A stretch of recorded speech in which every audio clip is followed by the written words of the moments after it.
Hello and welcome back to the Memory Arcade. Let's listen to this once more, shall we? It's such a good intro tune.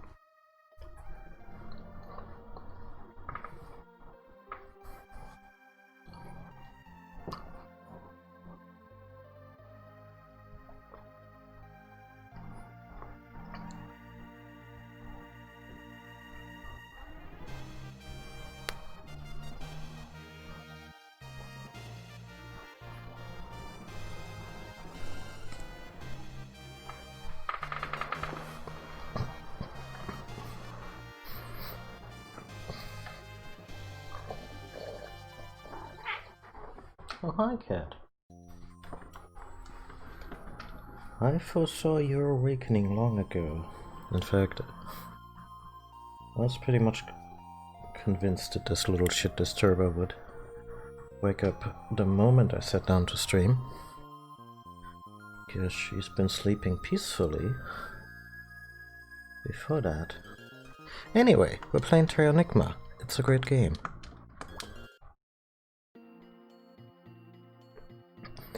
So the story so far, Ark used to be a mischievous boy from this town of Crista, the only village. I wonder why they even named it. The only village of the underground world that remained after some sort of apocalypse.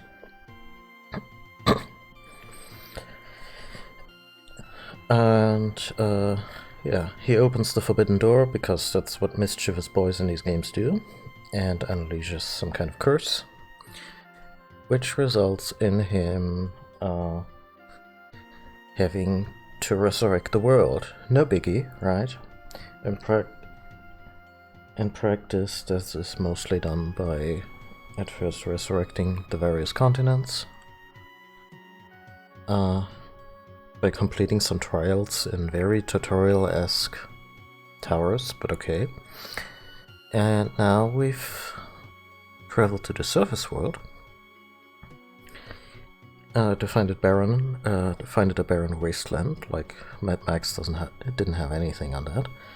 But at the end of last stream, we managed to resurrect plant life. So plants are now a thing again. Hooray for plants. I also learned to swim. It was kind of a bummer when we couldn't do that.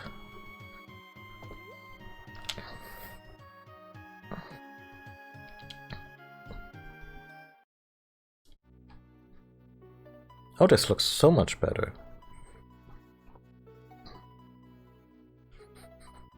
Still adore his little walking animation.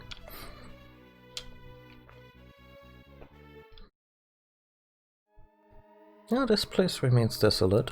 Interesting.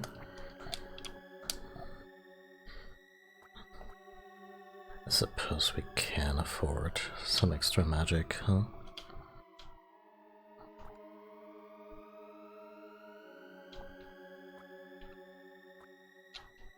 It's just so we have something to throw at a boss that if it ever gives us trouble. The last one was okay, the first one, not so much.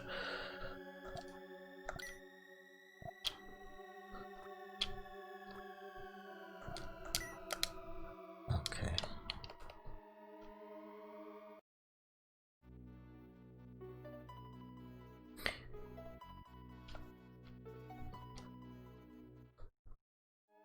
This too remains unchanged, with a bit brighter. The portal from whence we came, and that we cannot use to travel back. We're told until we've resurrected the entire world, so guess let's head to North America and do that. We'll no longer be alone. We will always watch over you. When more living things are revived, they will come to your help. Ahead, there is land that was a paradise of birds. Like us, the birds must be awaiting your help. Yeah, and an interesting move. Birds and other animals, hence the stream titles, are separate tasks. Also, this game's gorgeous. Just absolutely gorgeous. And I like that they are just plants that we can chat up now. Go north. Something's trying to awaken there. Oh, this was just a passage, right? Okay. Just gonna check all the corners for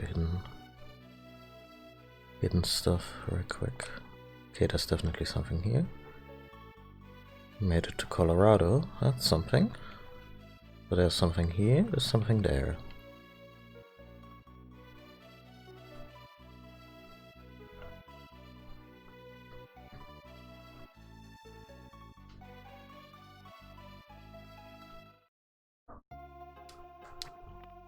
Sanctuary. My sanctuary, my sanctuary. It is a sad thing, Ark. There was once a paradise of birds here. I can hear them. Sad cries of birds from the stone mountain in the north.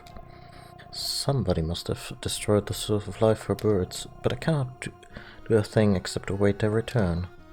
Well, you are just a little flower after all. Welcome. How nice of you to come. That's a merchant. Just basic stuff a bit. Yeah, and... oh, you son of a bitch.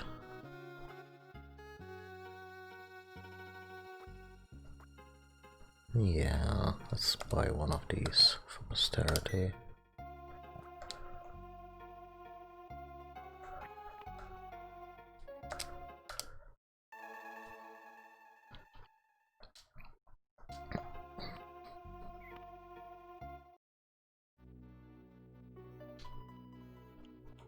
New dungeon.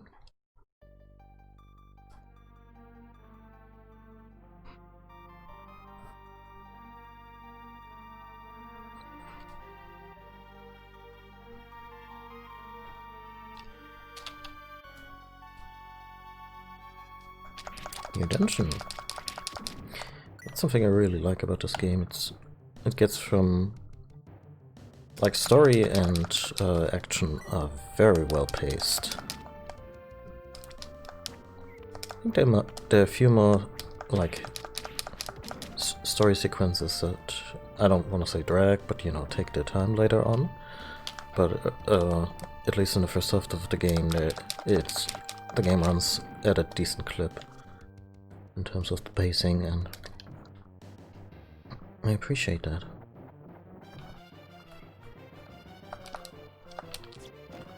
Oh.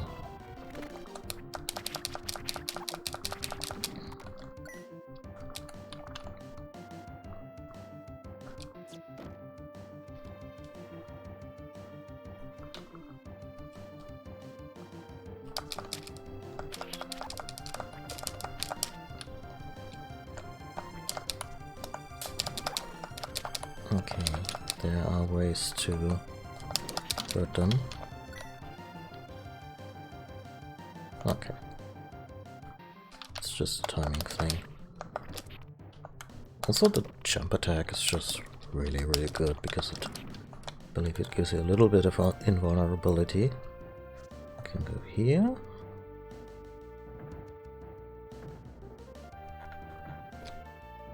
Really? No. No, quick, not even some designated.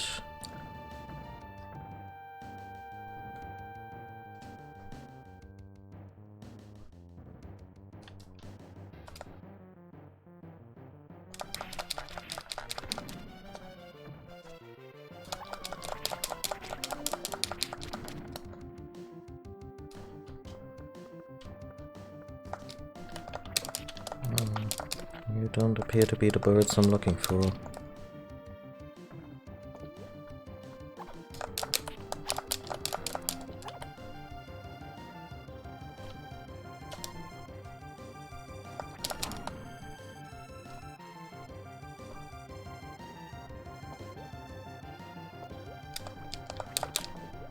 The edges of these places are somewhat slippery, can be an issue. Okay, chest, I want that chest.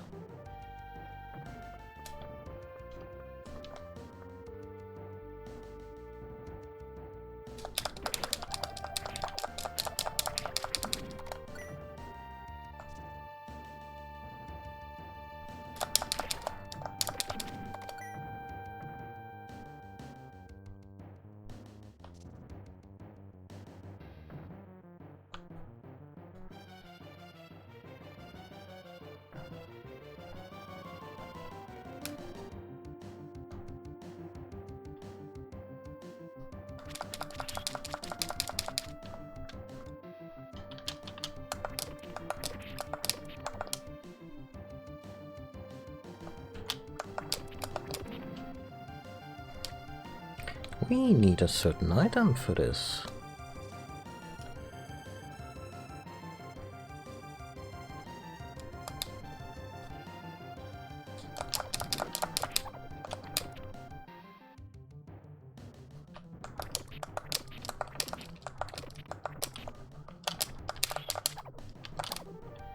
Oh yeah, I don't have to beat it, but...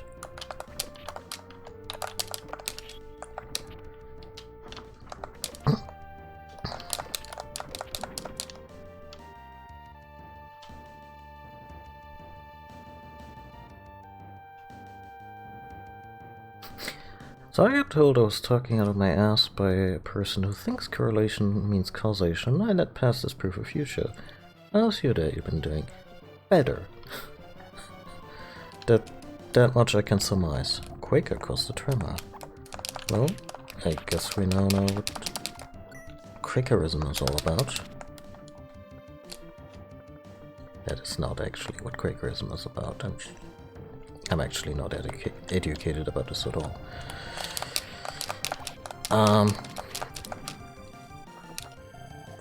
Rock Spare. I like how due to the shortening it could either mean the bird or, you know, just plain old rocks. What are you good for? Can't shatter large boulders.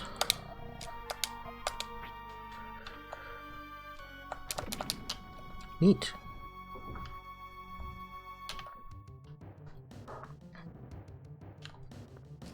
Yeah, I think the quake you're gonna cause comes later.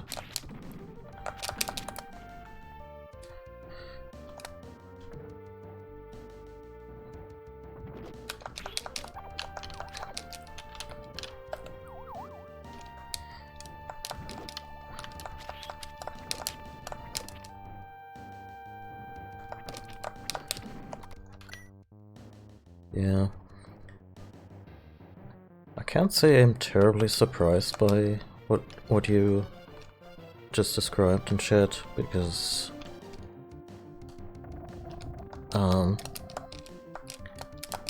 if there was ever a year of bad takes, it's 2020.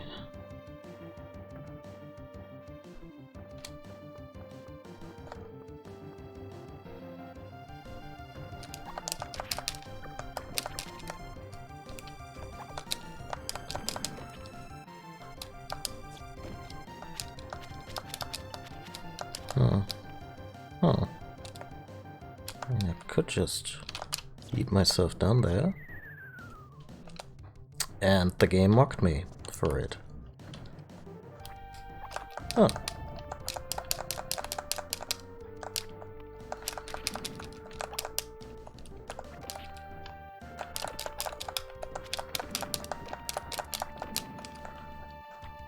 Yeah, I still intermittently enjoy being on Twitter, but I can also understand every single person who are like, no, do not need that grief.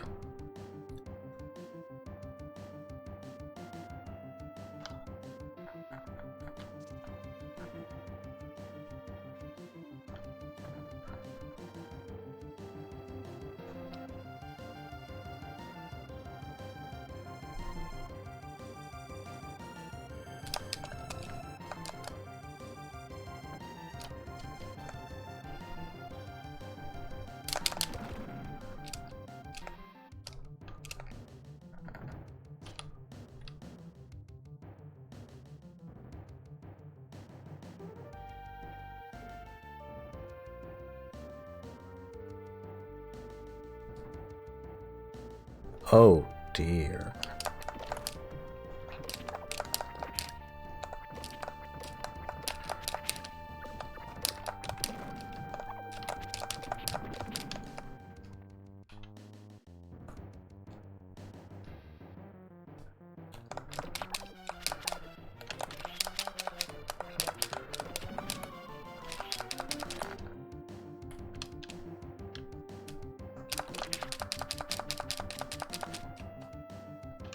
The eternal mystery. Why does a stream alert go off if I set it to like 50 minutes and it goes off 20 minutes into the stream. I'm actually gonna backtrack a fair amount here because... Oh well, wait. We will go back to other areas because we haven't found the climbing thingy. That's okay. I was worried because there's one path we haven't taken yet, and I don't want to miss anything.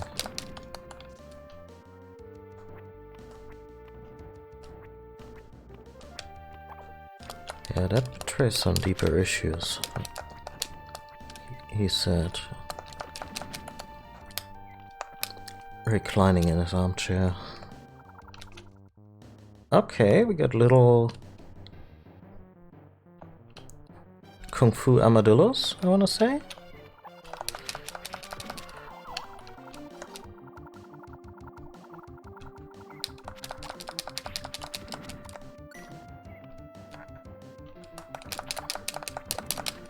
That's some cool monster design.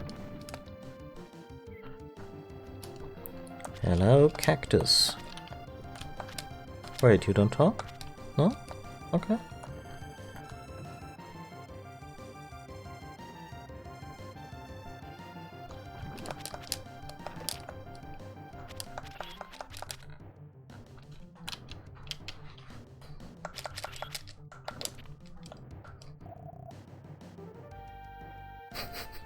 I can't believe that I never saw a Kung Fu Armadillo toy in the 90s, right? Although, now I'm curious. The toy line and the cartoon in lockstep for Ninja Turtles, they were anthropomorphic mutant version of just about any animal. There has to have been an armadillo.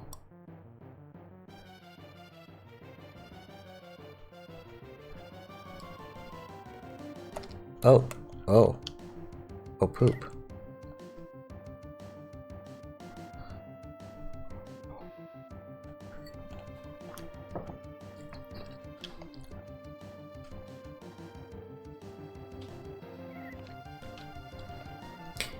So I just pressed right once. Maybe I just need to hammer it? No. Okay, so holding and... Well, maybe it didn't help. No. I cannot influence Arc early enough.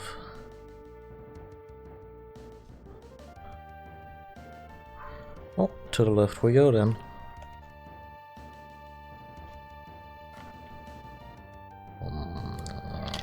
Oh, good enough. Small bulb. Still no help from Cactus friends.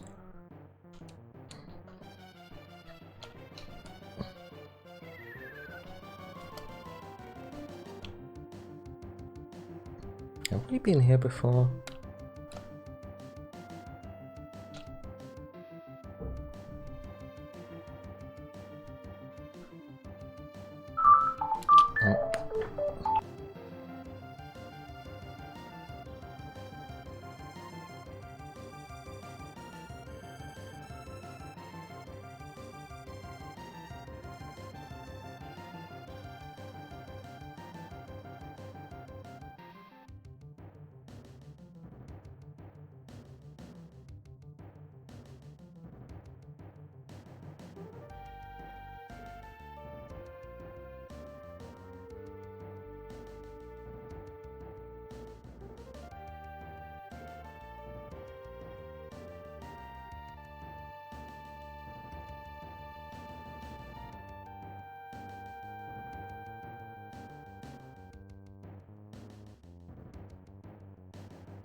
something came up that I will attend to. Will take longer than a few minutes. I'll be right back. Enjoy the break screen until then.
Okay, I'm back. Yeah, sad charging cable handoff hasn't happened yet, but my partner's taking a break right now, and also... Oh, and I guess that's happening. I might as well say hello. Be right back.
Okay, so that taken care of.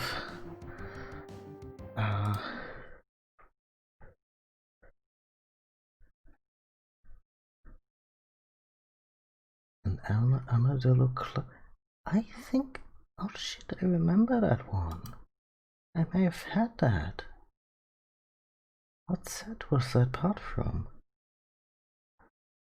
Was that like? Did that come with one of those turtle toys that open up and where you could store stuff in their shell? Oh wait, no. Was it a weapon for the crocodile? For Leatherface. Leatherhead. No, Leatherhead. The crocodile on TMNT is Leatherhead for obvious reasons.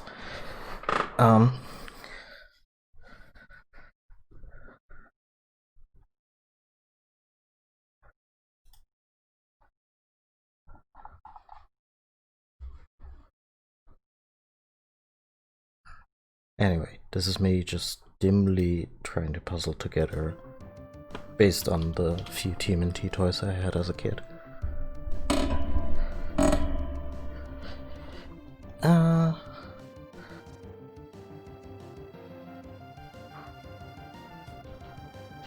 Yeah. So, oh wait. Oh, the enemies decided to get more interesting, and also, I could swear. Oh wait, no, that is a smaller version of the. That's a smaller version of the things we already fought. Otherwise, I would have surmised that they. Huh, they can be killed. That they were from Illusion of Gaia. Oh, Leonardo's storage shell pack. There you go.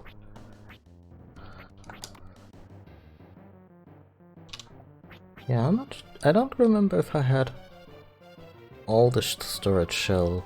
No, I think I had 3 of them, and a quote-unquote regular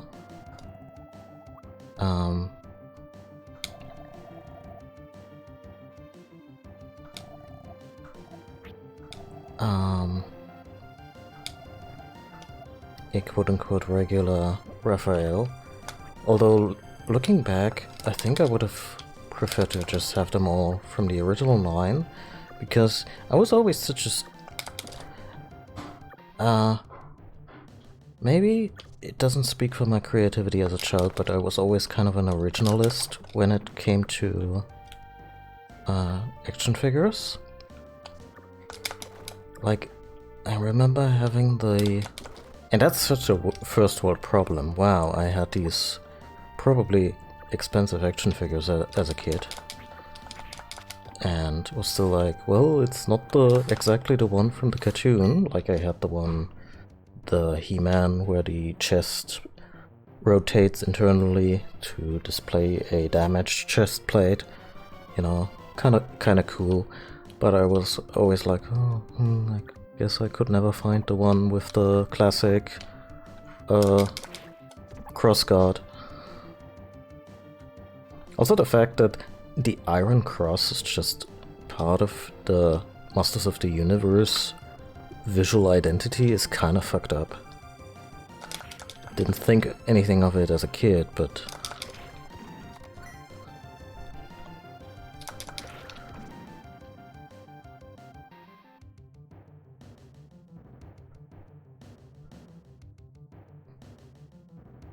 Yeah, I think those variations, I mean, you can only sell the kids so many Ninja Turtles, at least.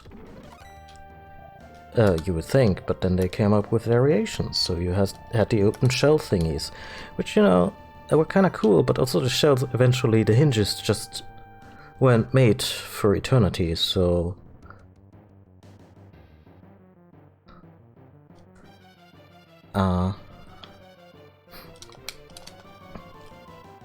hinges weren't made for eternity, so that was a bit of a user experience issue. But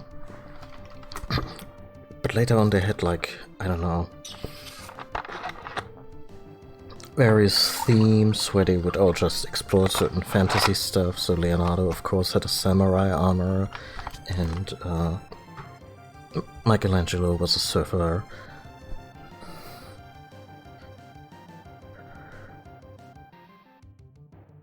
The Finnish racing driver was a body shop with an Iron Cross and a logo. Yeah, and that's the kind of stuff where you're like, okay, does he just like the aesthetic, or should we maybe question? Like, for instance, Lemmy Kilmister of Motorhead, I think he always had, or was the Iron Cross often part of the Snaggletooth cover mascot? Anyway, Lemmy was a decent guy. Certainly not a Nazi, as far as I know and hope. So for some it's maybe just, you know, part of some kind of rock and roll aesthetic. But, I mean, I'm German, of course I'll associate it with military stuff, and at worst, the Third Reich.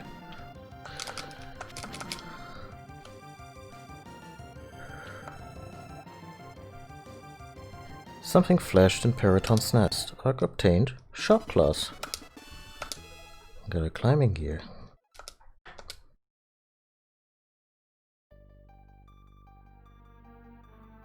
Yeah. Oh, that sound.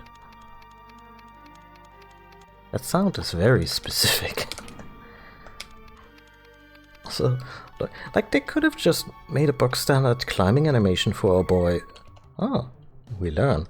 But the fact that they animated it with the claws and everything, you know, this game goes the extra mile for a lot of stuff.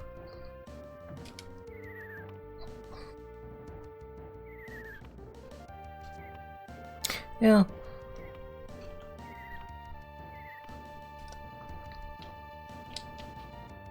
Okay, this is this place. And this entire part of the mountain is basically solved.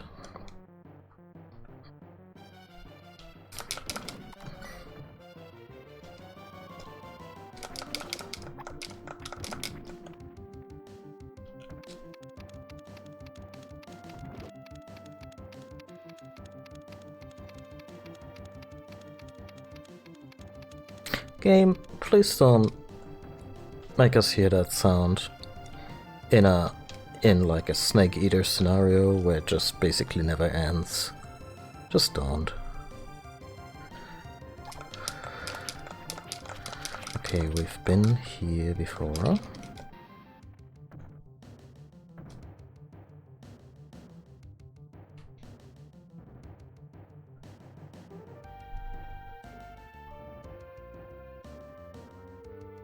Ooh. Damn. Was that just unfortunate, or were they like I guess we don't like Russia, so we're gonna use this?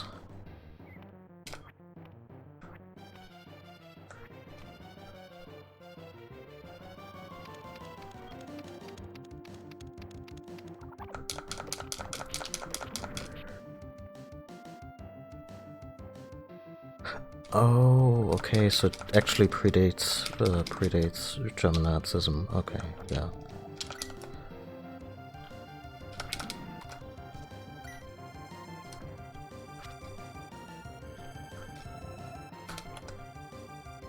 I mean, it's a sun symbol, so of course its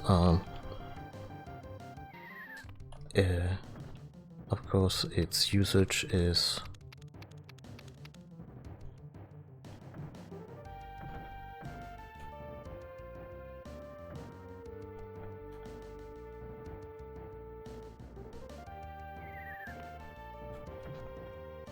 Of course, its usage used to be pretty innocuous at some point.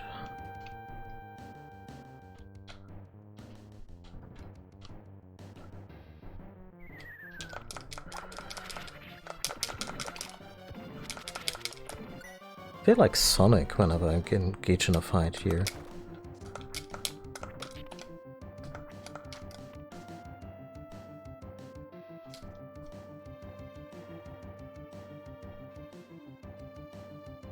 Apparently the designer was pro-fascist, yeah, there you go. I mean, maybe it was already circulating in these circles, because fascism didn't start in Germany in 1933. It was a movement that had to gain traction, and it definitely had an aesthetic.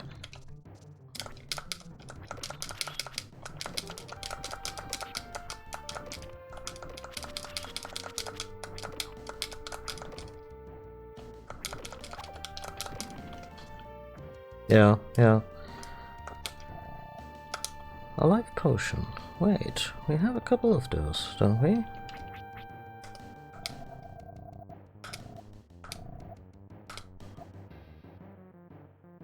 Well, we had the one. Okay, now we're in early dungeon territory. Strength potion. Yeah, keep chugging. Must fill up this boy with tablets. Be it Chrono, Cloud, or Arc.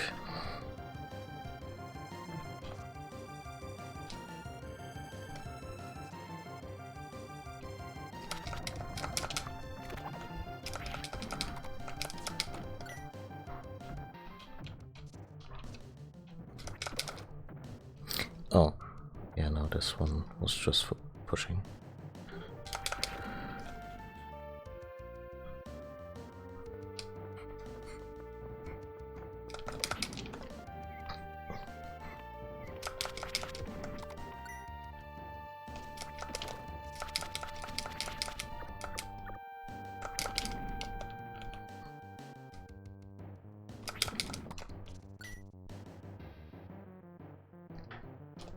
Okay, this is the entrance of the dungeon. Let's explore in earnest.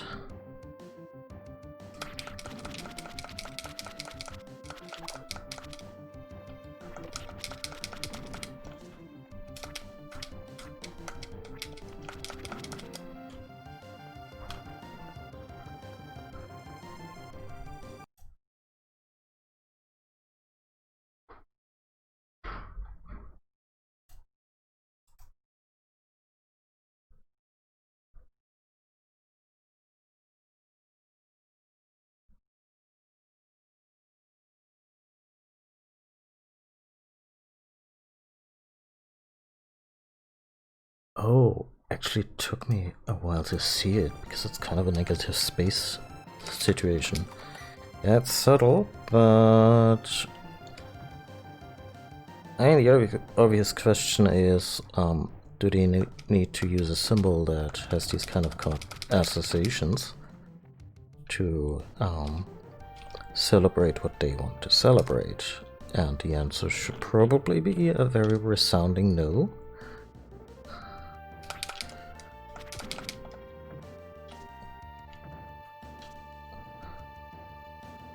Okay, I think the path we didn't take earlier is going up here.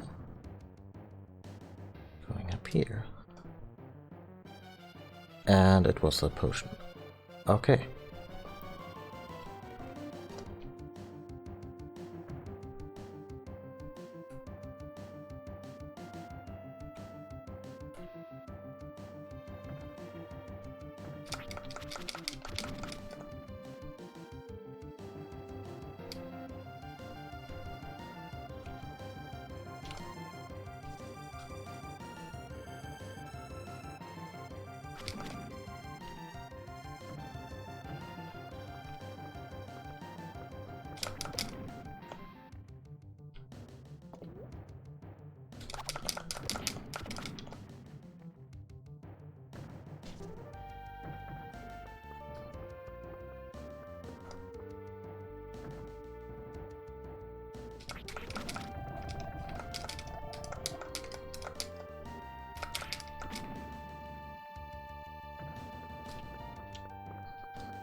Okay, no, there's actually nothing here.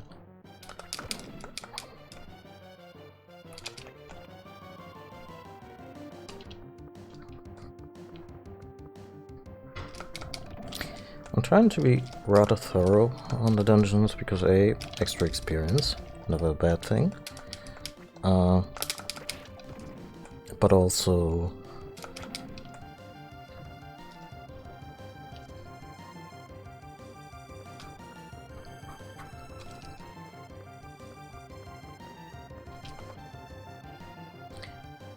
the game is a little stingy when it comes to our ability to backtrack, especially during this first awakening in the world kind of phase.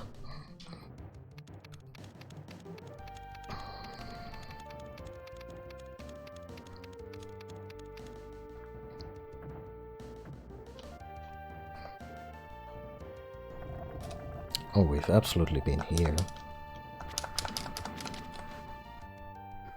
Yep.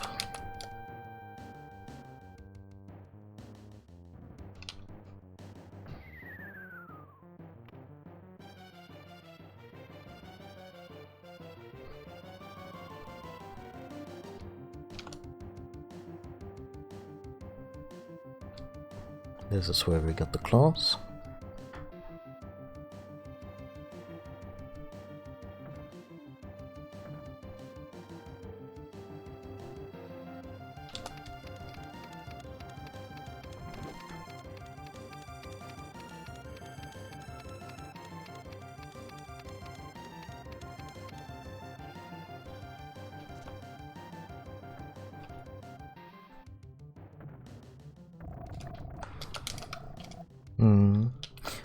Trying to remember how we got to.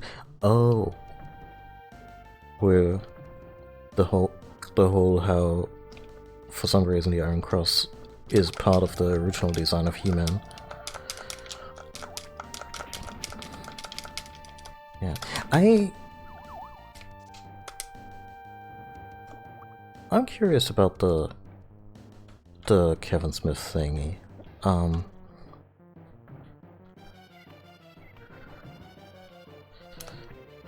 Like, I trust Kevin Smith enough these days to not expect some kind of, oh, we're gonna take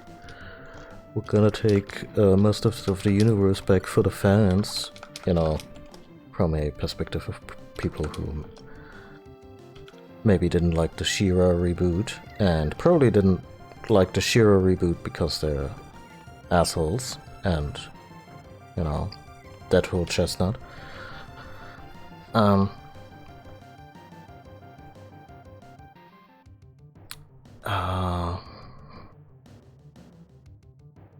And the cast sounds terrific. like Mark Hamill as Skeletor, Lena Headey as Evelyn. It's like a fan casting and he just made it happen. Obviously they still need to get it made, but I would hope that animation and voice acting is still something that they can do safely.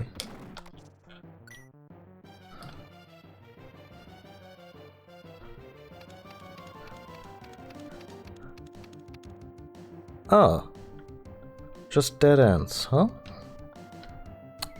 Game, why do you torture me so?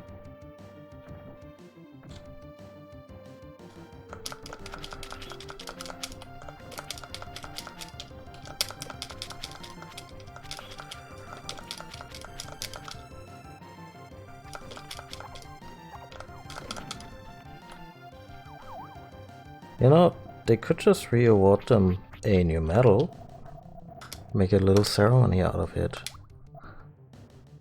and thank them for the service all over again.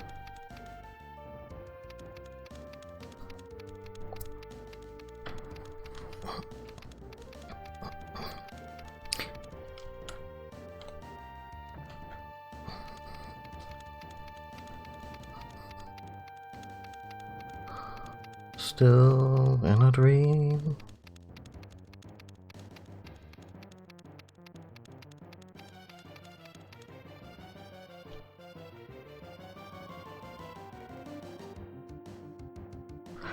Oh.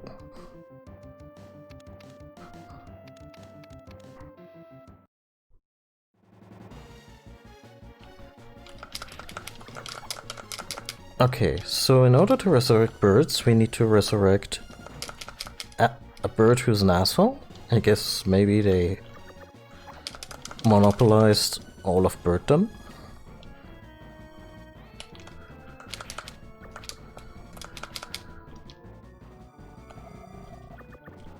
Bird summoned help. Well, fuck that bird. Okay. What's that about? Oh, it's literally just bird shit. Really, really unhealthy looking bird. Birds don't poop that way. They don't leave little turrets. Those birds. Sorry.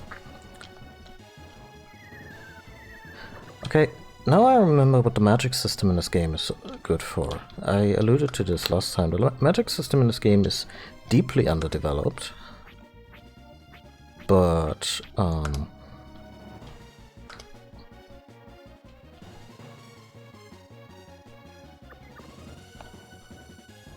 well, no game. Fuck all of that. Oh, I guess that's the extent of rewinding we can do? Oh, please tell me I didn't cock up the emulator.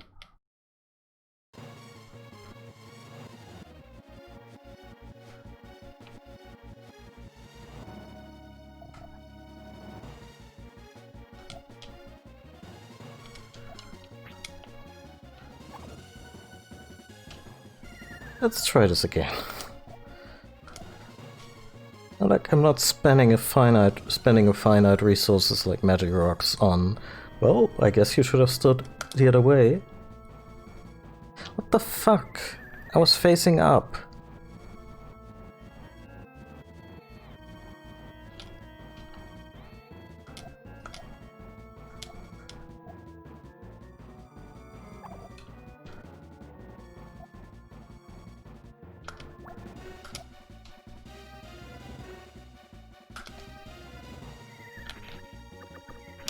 Oh, I can direct it a little bit, but I cannot. Wow. I bought several of these because I thought, oh yeah, one day they're gonna be... When might I ever shoot upwards? Like, no, downwards, on a screen, on a boss screen.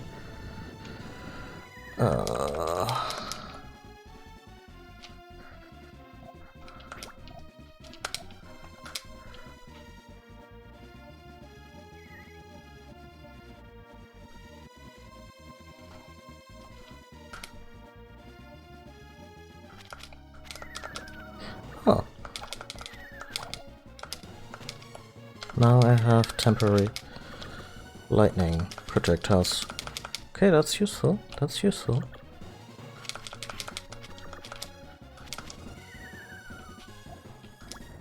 That is actually useful.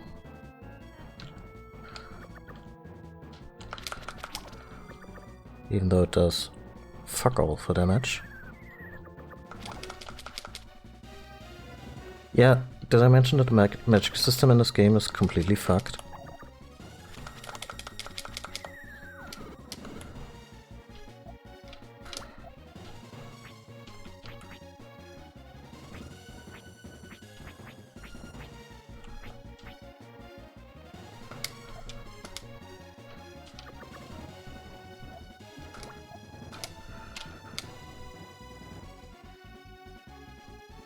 This is what I was thinking of. What should do 10 damage?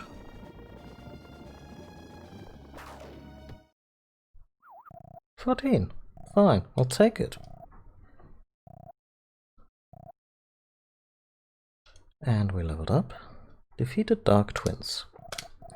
Ark, I've waited long for this moment. Birds changed into monsters should regain their forms, but remember this. It is still too early for the world to be resurrected. You must lead the growth of living things.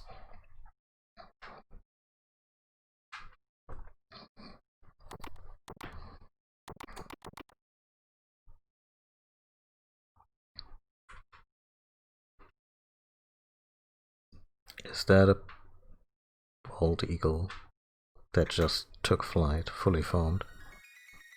I mean, we are in Colorado, so I guess it makes sense.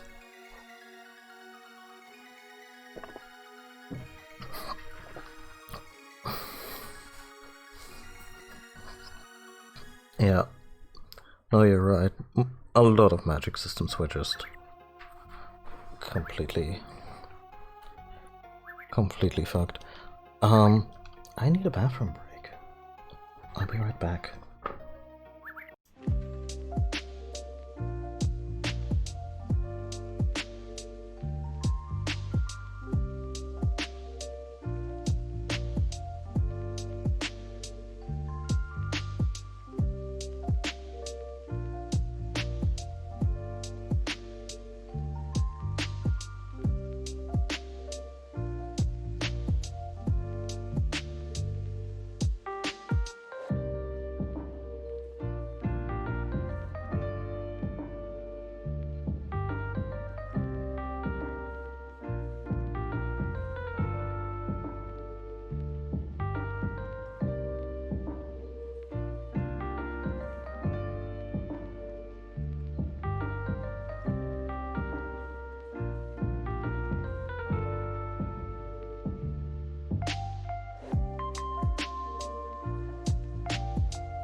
Oh, you too have played Magicka, I guess.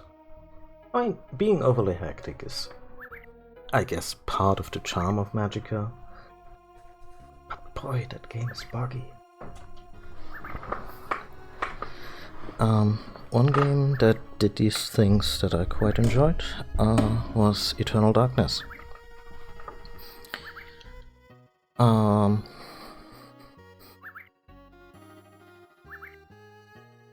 Because this one also did the thing where it's kinda real time, but they also give you time.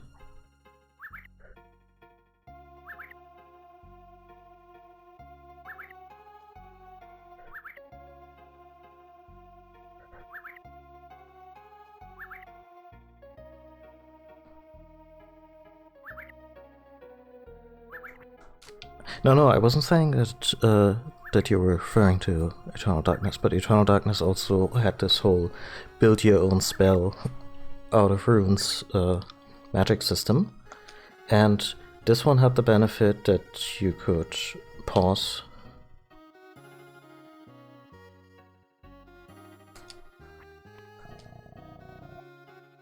Yeah, the Magicka thing was just, yeah, Magicka to me is just an example for a game that has an absolutely intriguing system, but shit is exploding over the screen all the time. It's best enjoyed with multiple people, but you also blow each other up all the time. It's fun that way, but also,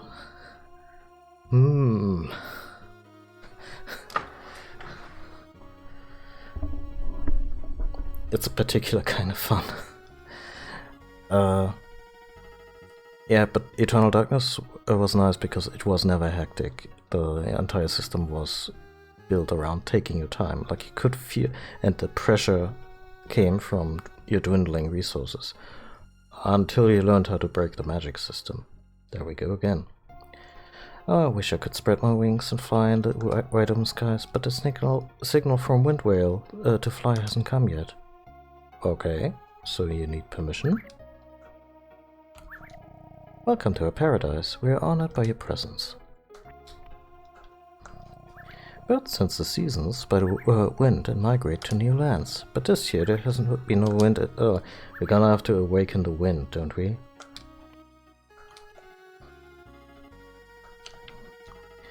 By the way, whereas Illusion of Gaia, like, Soul Blazer was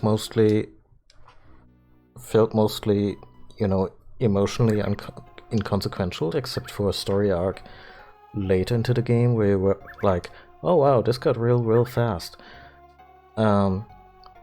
Illusion of Gaia was mostly tragedy, like wall to wall.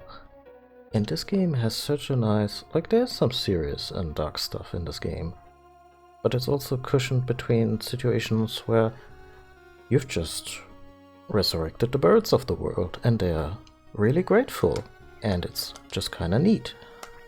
And I appreciate that. There's an emotional diversity there, and also, can we talk to the owl, and why can't we talk to the owl?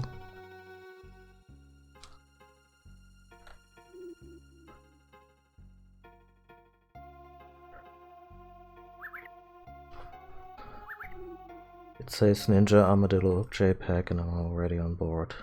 Oh yeah. Oh yeah. That's good content.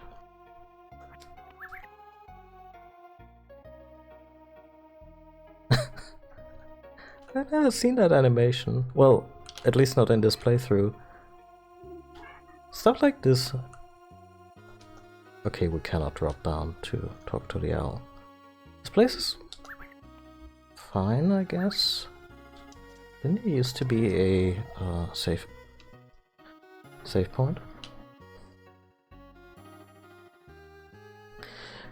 Welcome to a paradise. We are not by a yeah. Okay, they really don't have much to say.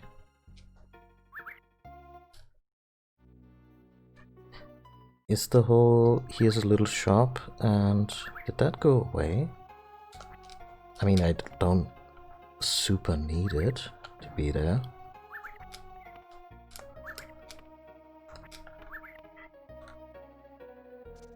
Oh, hi! I'm just a free-flying migratory kind of guy. Bro, how about I sing you a song? Oh, sure, perfect. Bro, you understand art.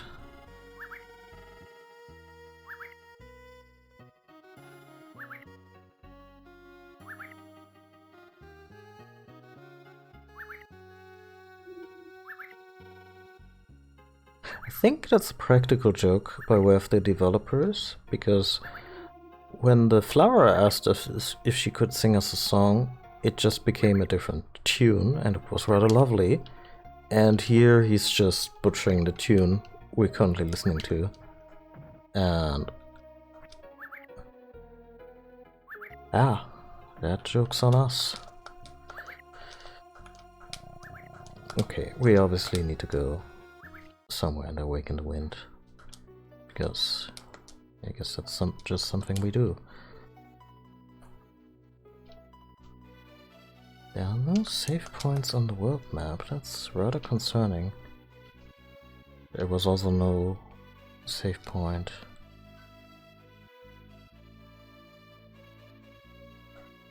Oh? Hello.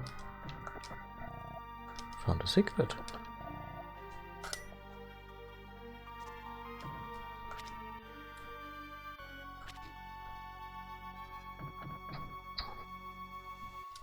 I like to think that before the apocalypse, someone was just like, they say I can't take it with me, but I can hide it.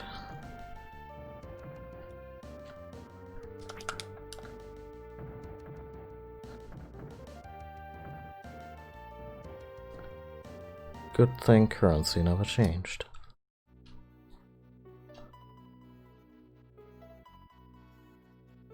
Oh, Colorado.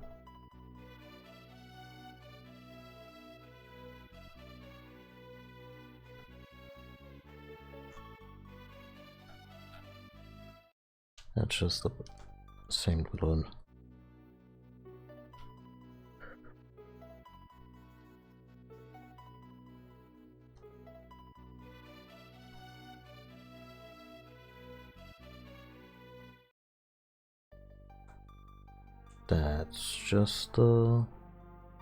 That's just the last dungeon. We don't have to return here. I really wanna save. Actually, I'm gonna drop a save state real quick, because I don't want the game to screw with us in creative ways. Did I get stuck here back in the day? Where's Windwale supposed to be, folks?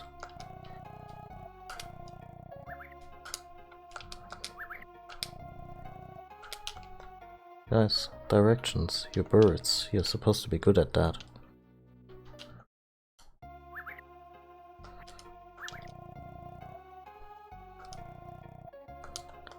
There's been no wind at all.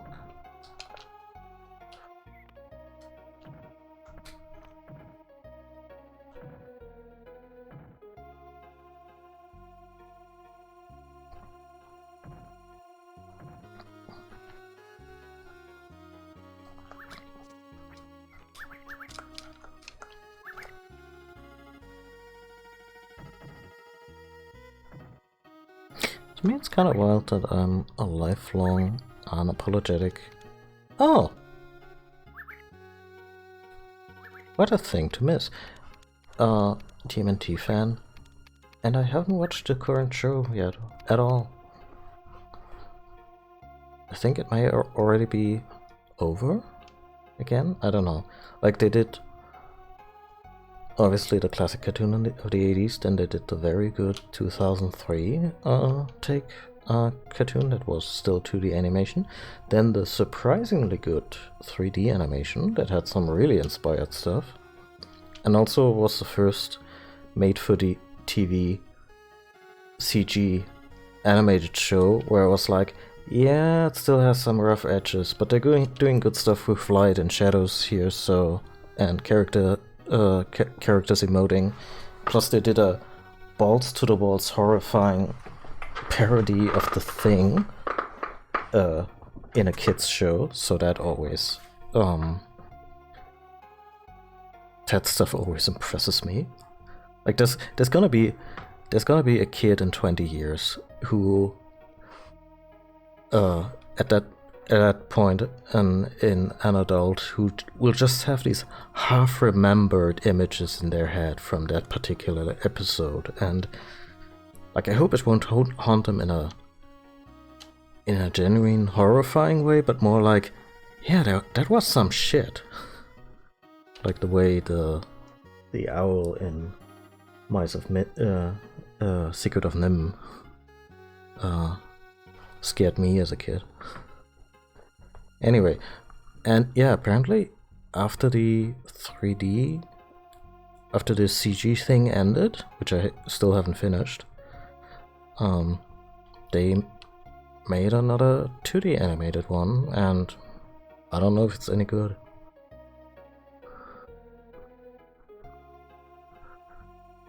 Oh yeah, the crossover, Turtles Forever. I like that one. I like that one a lot. Like, the 2003 to me is kind of the definitive edition in terms of characterization. They just did a really good job. And just having them juxtaposed against all the really dopey depictions from the 80s, including the villains. Plus, it is the final appearance of one of the best versions of Shredder, so... Like, I really like the 2003 version of Shredder, even though they changed him substantially. It's kind of a huge spoiler how they changed him, but yeah. It's always something today. This is just alarm. But I already took my meds. If you need to take meds, remember to take them. I'm hungry, really hungry, but I'm waiting for Mom. I'm a good chick. You are a good chick. I'm staying home alone. I can stay home alone by myself. When humans lived, they often came to steal our eggs. But we have no fear of that now. It's so blessedly peaceful. Sorry, ma'am, but I wanna say, like, one stream from now, you're gonna have some issues. I apologize in advance. I'm staying home alone.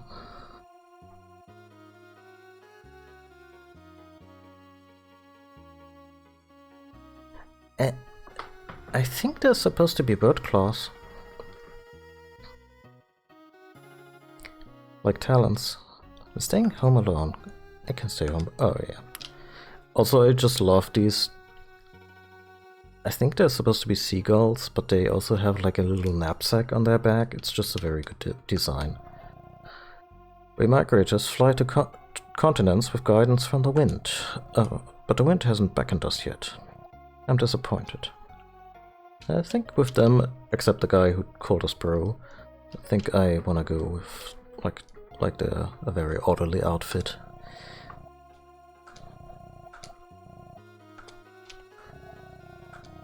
Wow, just the same bit of dialogue for 3 NPCs standing next to each other. That's almost gutsy. Hello.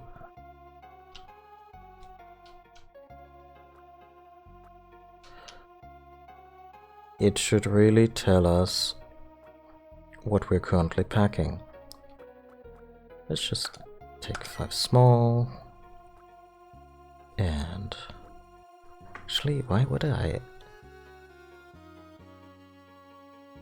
1? Okay, this one cures like 70. So it's about as good as 3 of them? Actually, in terms of the money, it kind of evens out. We're not getting ripped off by buying the smaller ones.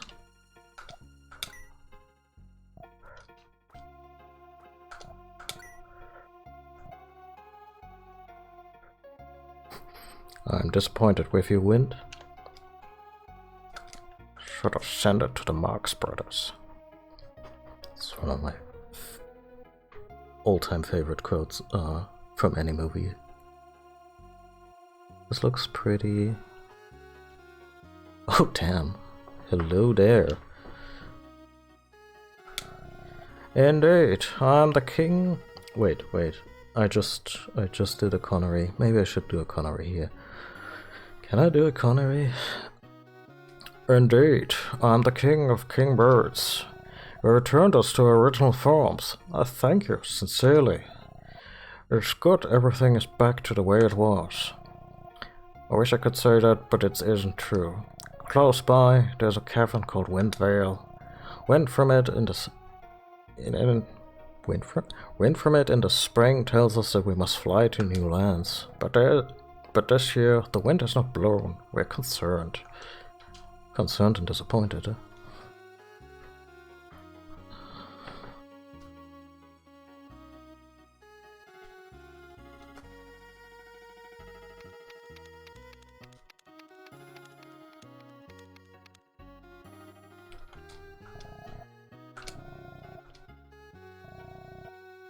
Oh, that way, it's King of Kingbirds. He is a caring soul who watches over us, though he is a tad heavy. Look.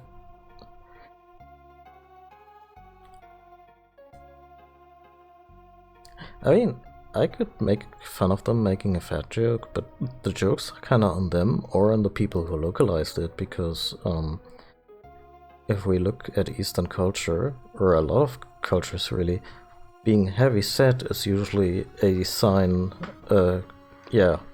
usually connected to a person being of great stature and renown. As in, yeah, that person's made it, and you can see it because they're eating regularly. Like, you know, very heavy set depictions of Buddha.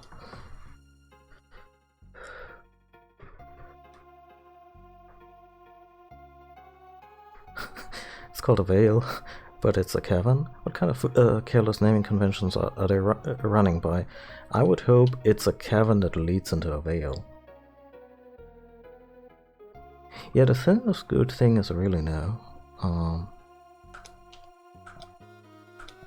Yeah, now I know why the magic shop owners are always laughing.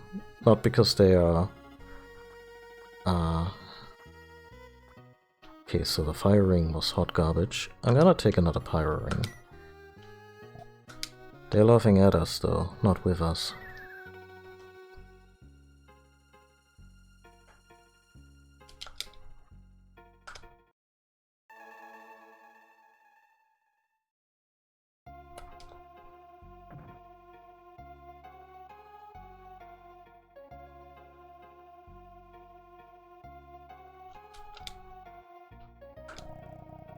Where's Windwhirl? I should ask a girl down below. Wish I could take you myself, but I can no longer fly. Aww.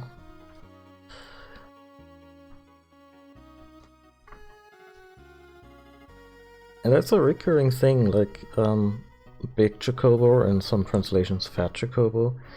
Like, the Western translation kinda makes fun of him, but he's not just large, but he's in charge. Like, Big Chocobo is usually, like, revered as a character.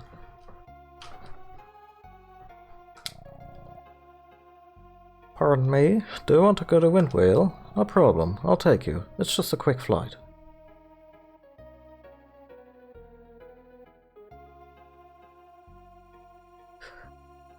Oh, it's actually not even... It's not even the Buddha. Yeah, because that actually makes a whole lot of sense to me now, because generally depictions of Buddha are... God, what was the name of Buddha in the mythology before he ascended or became a prophet? I made, like, my... As you can see, I'm not particularly well versed in the mythology from those parts of the world. But yeah, that person's usually depicted as kind of like an average built man sitting beneath a tree.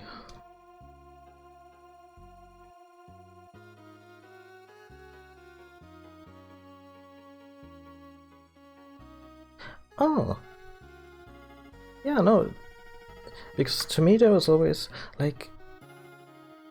Of course I know the laughing Buddha thing is something you see in front of a lot of Asian restaurants and whatnot. It's kind of a... I want to say, I'm not sure if appropriate, but certainly commodified part of Asian culture. But there was always this disconnect, like, yeah, wait a minute, the Buddha for Hindu mythology looks way different.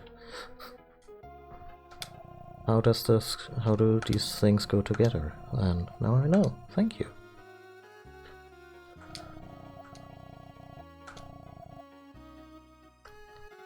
What did you say in Animal Crossing? We got a walker here, in need of some wings.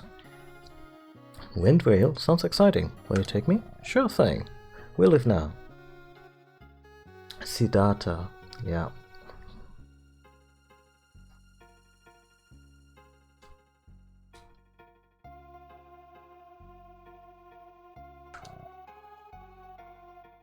Also, I just stone cold called it Hindu, even though it's obviously Buddhism.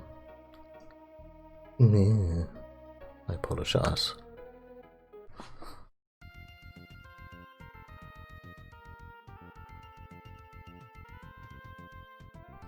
This is adorable. This game has so many cute touches.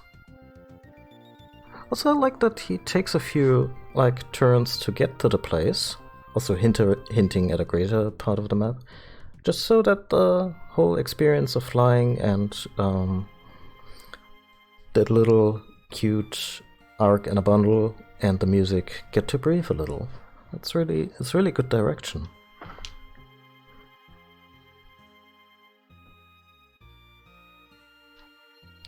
Yeah, like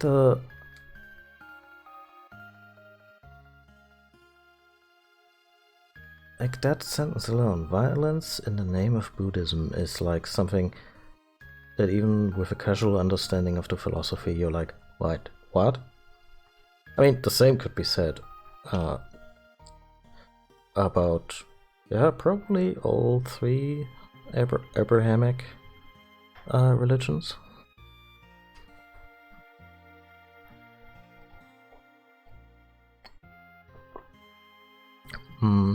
Yeah, that's the thing. Even to me as an agnostic, although I did grow up in a predominantly Christian country or shaped by Christianity, I don't subscribe to the faith per se, but I do get angry at folks who are really fucking Christian according to themselves and are definitely not doing anything that resembles the teachings of Christ.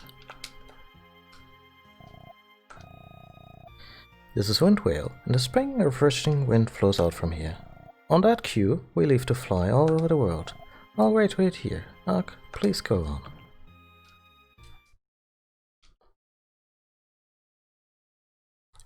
I love how quiet it is suddenly. We just jump in, or do we poke the bear?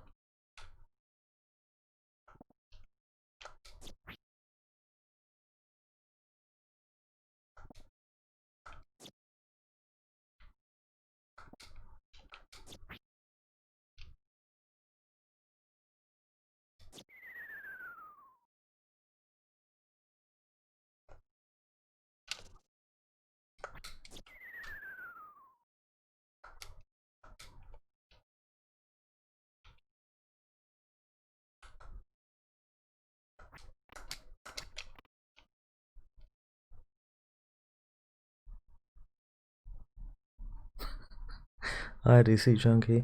Yeah, throwing a rock specifically at the thing. Like the idea that waking the wind entails throwing a rock on its head?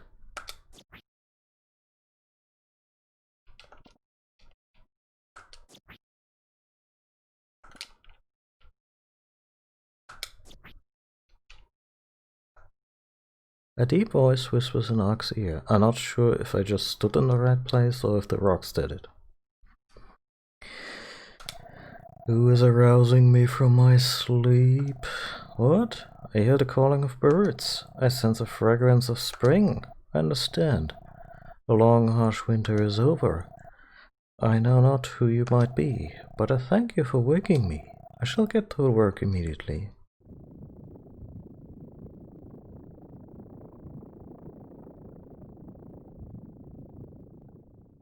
That was kind of an anticlimax, given that we supposedly just woke some very heavy air currents, but...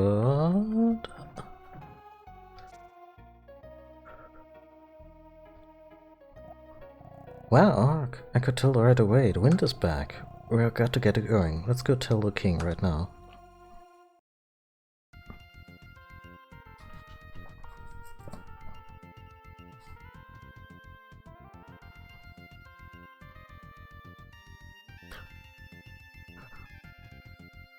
lamest boss fight ever. Didn't even fight back.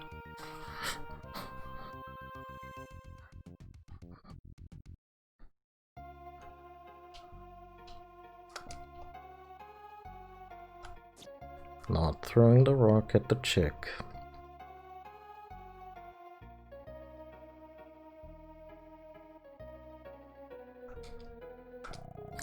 The wind is blowing. Oh wait. The wind is blowing. The migrators can take off to new lands. As a show of appreciation, please accept this. It's the wind pin. If you develop an abnormality, summon birds with this to cure you. Oh yeah. I'll get poisoned and then a pack of birds is just gonna peck at me until I'm no longer poisoned. You wish to travel elsewhere, speak to a gull.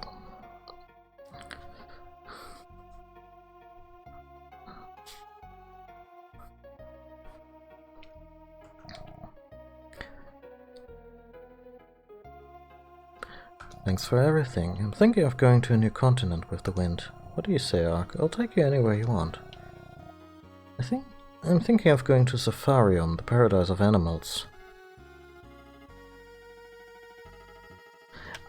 I don't know. It's just, he was like, oh yeah, if you get a status effect, you can summon birds and they will help you, so... I'm just, like, magic is exceedingly precious in this place, so I'm trying to, in this game, so I'm trying to not use it too much. On the other hand, it's pretty useless to begin with, so...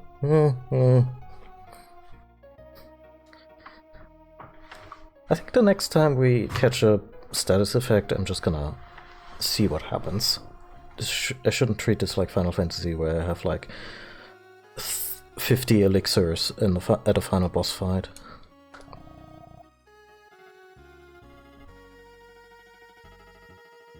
Oh... Wait, the ones I used to purchase, so it's more like a loadout situation?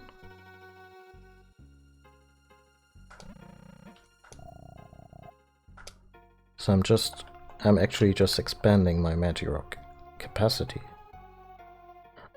Oh shit! I may have treated this game unfairly. I was always like, oh well, the magic system kind of sucks, but obviously I didn't fully understand it.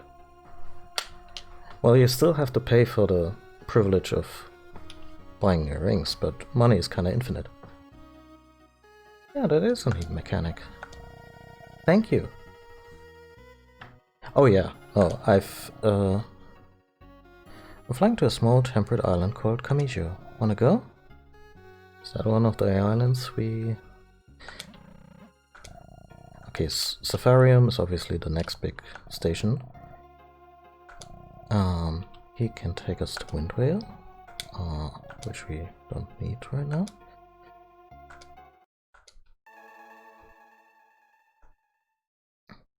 But yeah, so the firing, I tried the firing, the most basic one that kind of gives you like a flamethrower.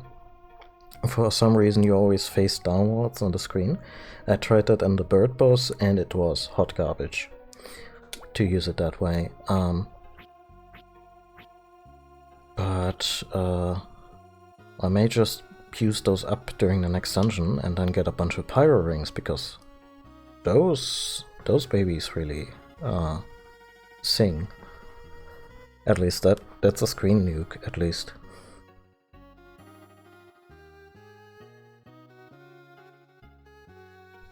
Yeah.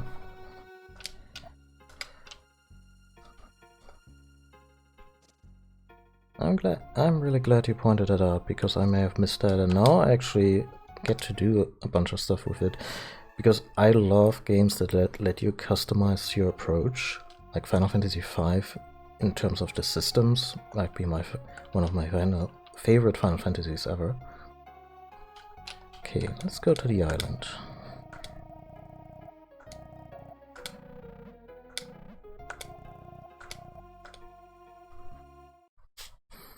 A small temperate island with a Japanese name. Is it just straight up their stand-in for Japan, or...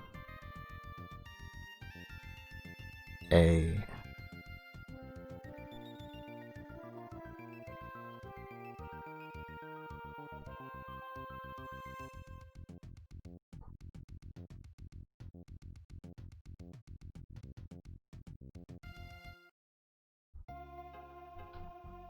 Stopover. Okay.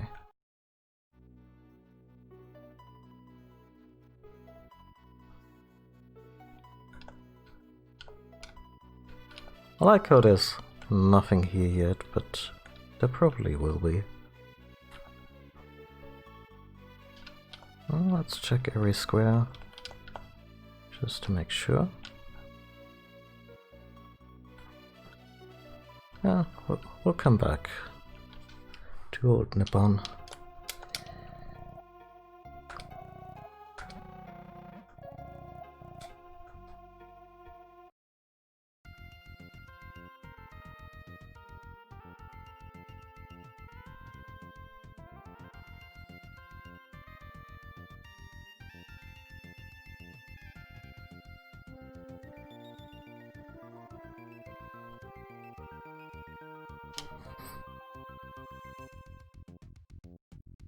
I mean, that would be Populous or ActRaiser, but yeah.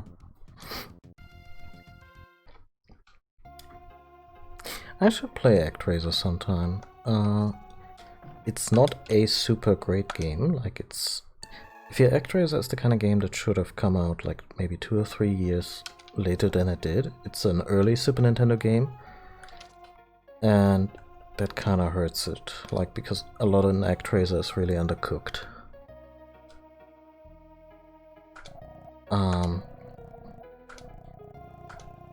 Like the side-scrolling actions is kind of the art is just kind of okay, and the simulation aspect, of course, it's not super deep, and I don't expect SimCity levels of depth in that, but it's just kind of all there, and it's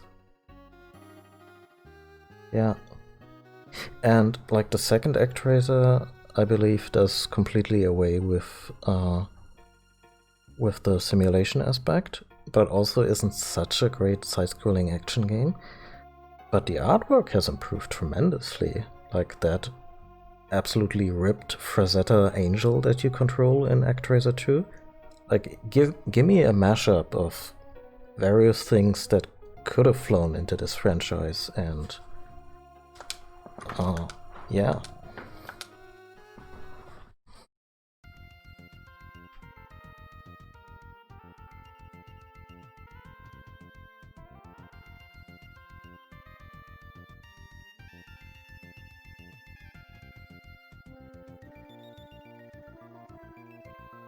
Yeah. On a tangent there, but I'm really stoked about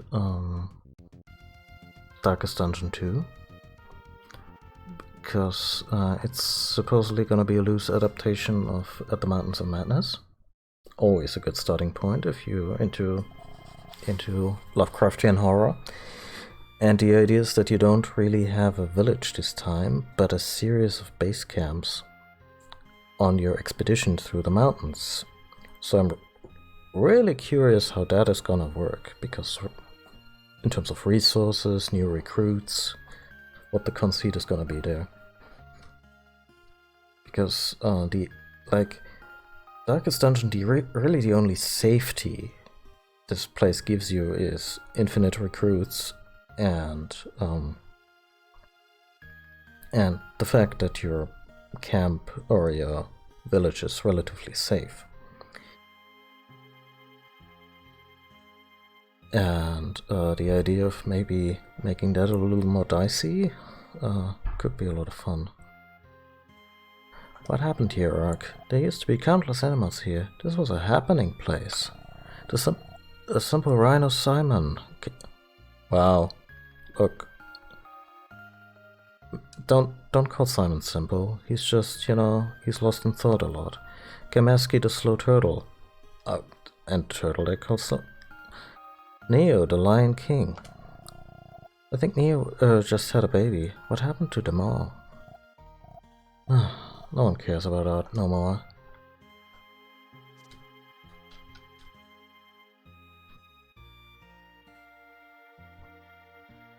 Oh yeah, plus you already know a few usual suspects who are gonna play it online, like on stream. Like I might take a shot of it, but you know that Adam Savadin is gonna play the hell out of that. Okay, that's the Zap Ring. That one was only moderately useful. The G-Ring, we're gonna try it. And a Snow Ring. This one's more expensive, so...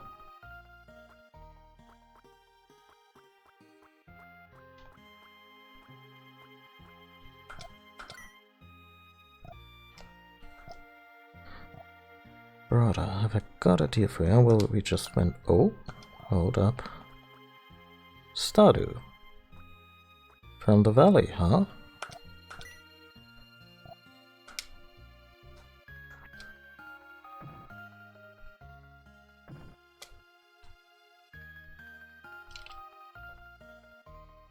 Wait, there was a...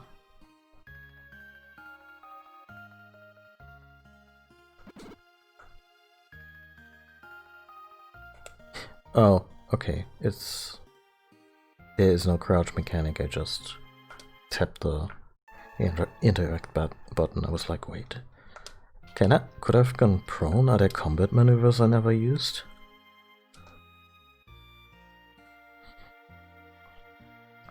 By Adam we mean Adam Savadin, who's also a member of the Canadian comedy group Loading Ready Run, and they make fantastic content.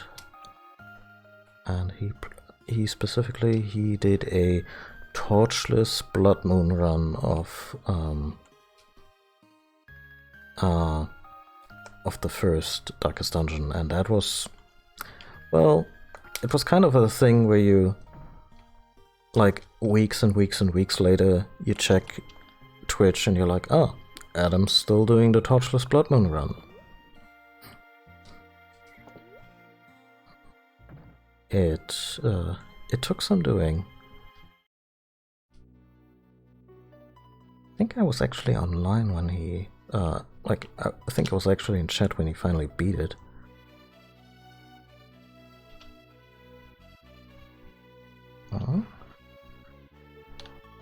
Seabats with an S.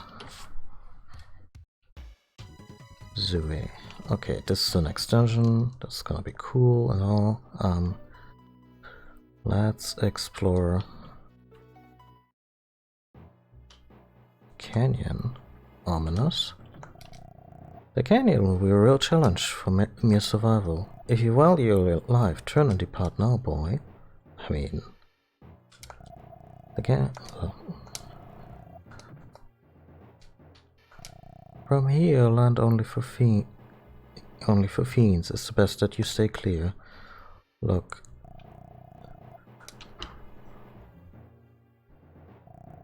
Okay, I can really not progress?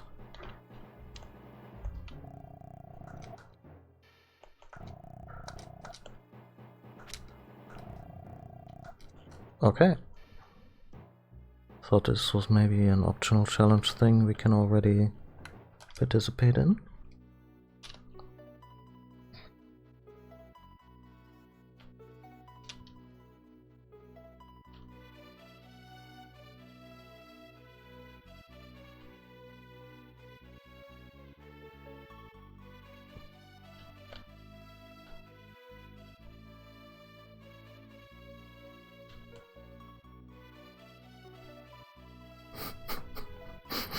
I like the idea that he's in the Sahara. He's like he's supposed to check out what happened.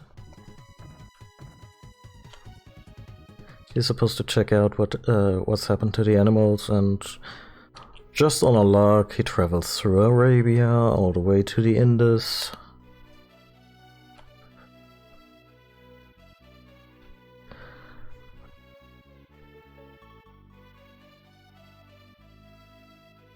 I didn't see it, but I love games like that.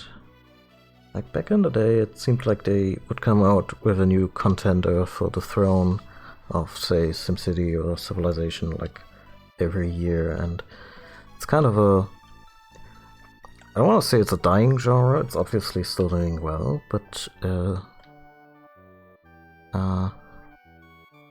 it's not that much.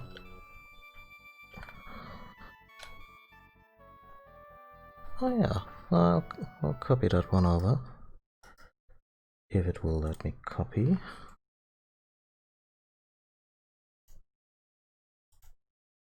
No, don't play it, don't play it. Not my content.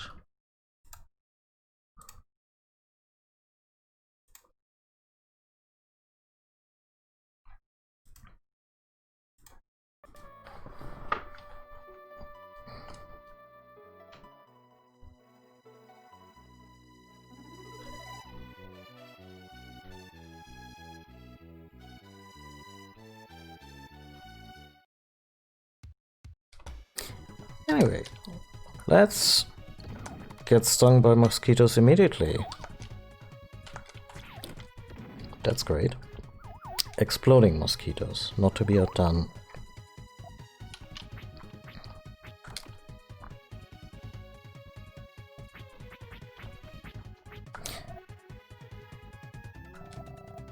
Oh, we can equip the jewel box to more directly cast magic. That's neat. Let's heal up.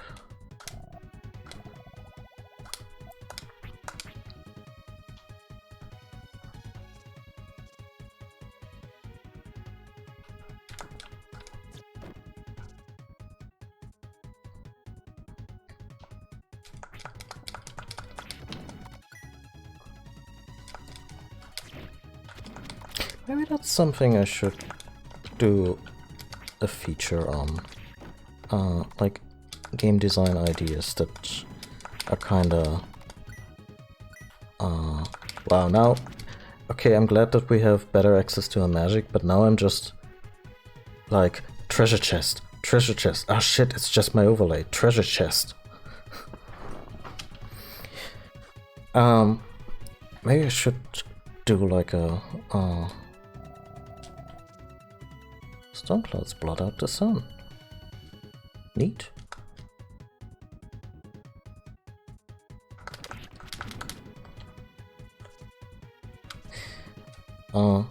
Should do a feature on game design's paths least traveled, like stuff that, like ActRaiser. Like ActRaiser would be a good candidate for that. I don't think it's like an absolutely terrific game, but it certainly tried something, and maybe that would be a nice theme, maybe for a couple of streams after Terranigma. Also, I really don't approve that some of the demon monsters we are fighting here are just straight up turtles. Tortoises. Because I quite like those animals. Little rain because of monsters means barren land. What green exists would be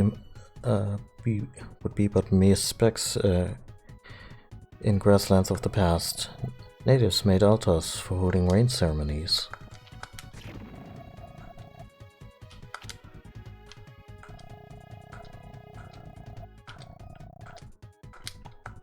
Okay, so apparently the rain is rather erratic.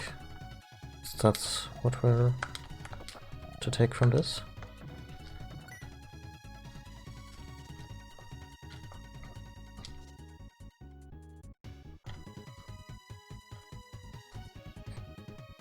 Yeah. Yeah, I agree. It's still wild to me that they cobbled together Final Fantasy VI in 18 months. It's just surreal. And I mean, they had the formula down, and granted, Final Fantasy VI doesn't really have the greatest system, if you compare it to... if you compare it to 5. But still, such a tremendous entry into the series, and they were just like, oh yeah, we can do this. There's also, it's not improbable that they were crunching somewhat fierce there. and I hope they did not, but we are walking around in a circle, aren't we?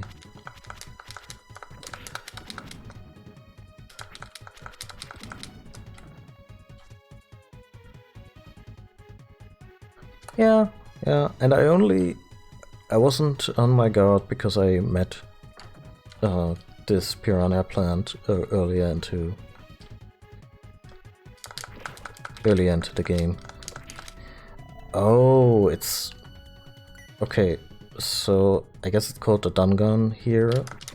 Yeah, that's a thing from Japanese mythology.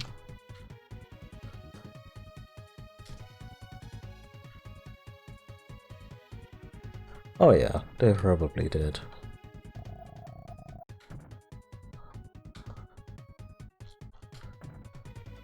Like, I've encountered this kind of turtle in Okami for sure. And I guess Gamera is also kind of an example of that idea of it's a turtle, but it's also kind of jet propulsed. Yeah.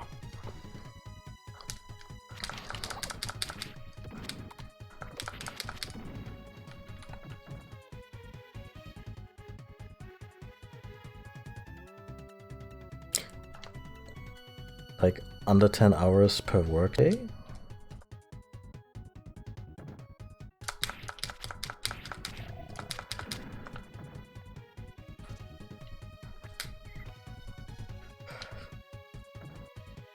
What do their contracts say? Do I wanna know? Like in terms of money that, like hours that are, yeah, contractually.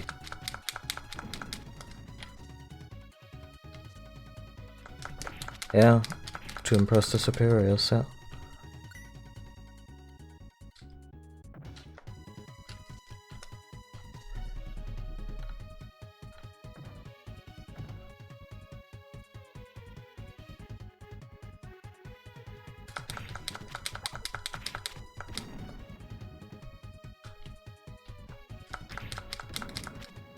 I mean, yeah, I get it. I just wonder if it's so normalized to work X amount of hours.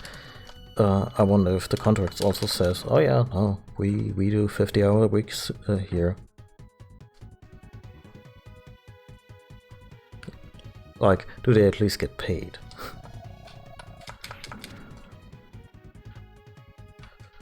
This place is a big old maze.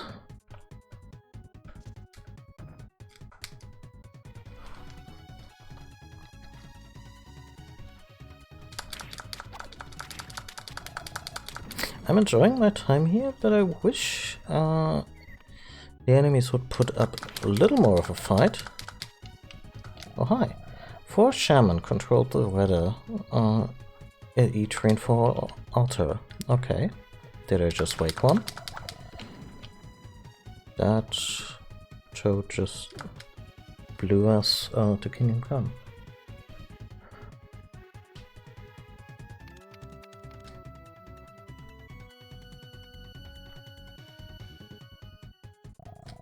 When 4 souls join, a rain ritual will start.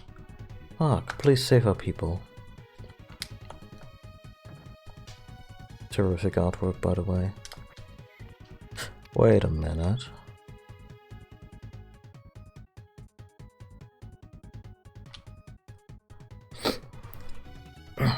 That banner, the depiction on it. I could be wrong, but that's the final boss.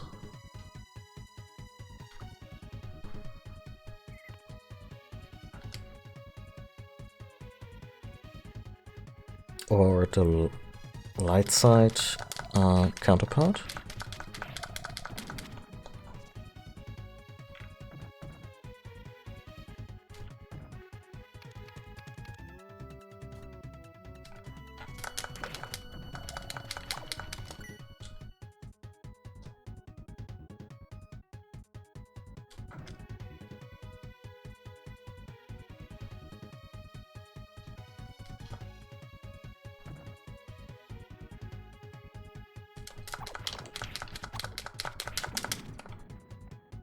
I like that each of these enemies has a unique attack that also kind of reflects, has a bit of personality and reflects their bodies. I mean, weird lizard person with a saber, sure, I guess. But you know, the lizards with the long tails actually attack you with the tails, the toad sneezes at you, and due to its humongous body, you're pushed back.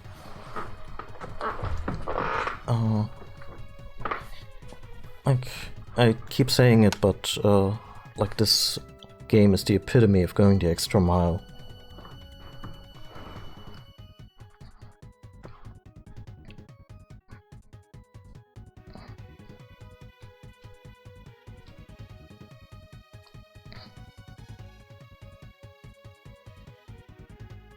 I think the final boss's name is literally called Dark Gaia. I'm not sure if you ever encounter a regular or light Gaia in this game.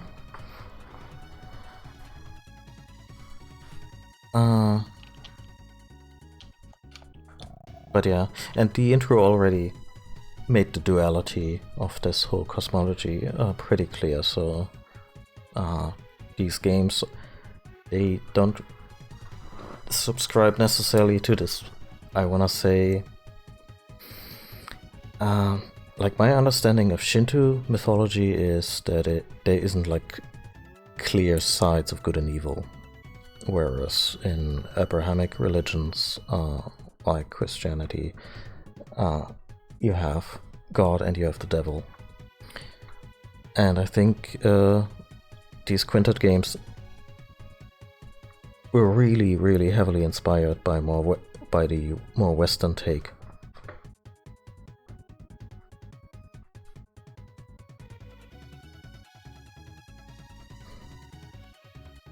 So, yeah, the thing you fight at the end is, I guess, kind of a devil. Looks really cool, but I'm not in no rush to get to it because there's a heck of a game on the way. The reason I'm not super enthused also about this boss is that it's kind of disconnected. It's kind of like, there are definitely bad guys in this game, and some of them are really creepy and cool, but at the end you kind of fight more of a faceless calamity, like an expression of evil, rather than a personality that you've grappled with.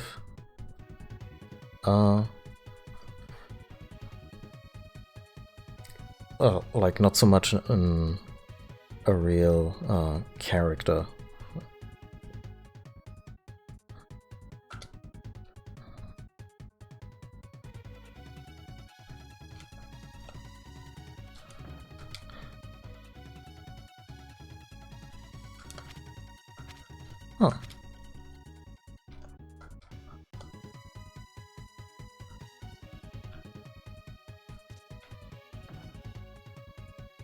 Huh.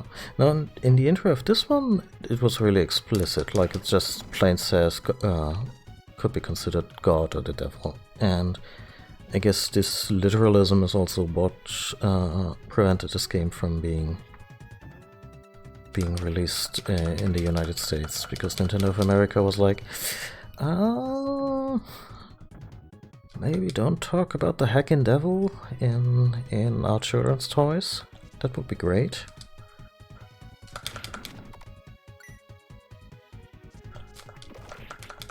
Which is not something I agree with, but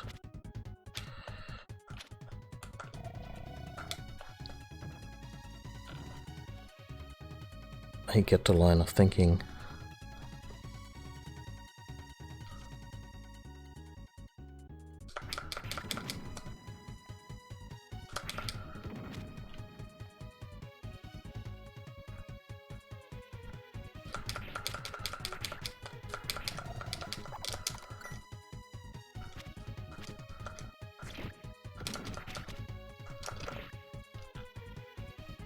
Say, if I press this, oh, and then I get to decide the direction. Okay, now this is much better.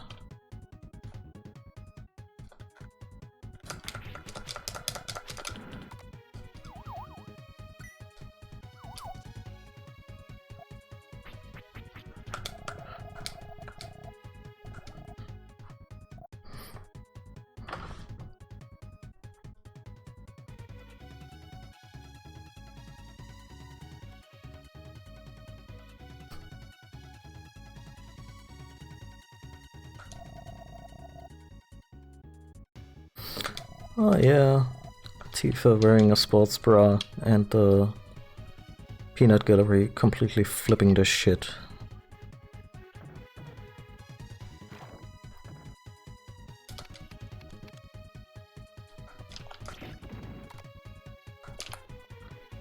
Especially like the...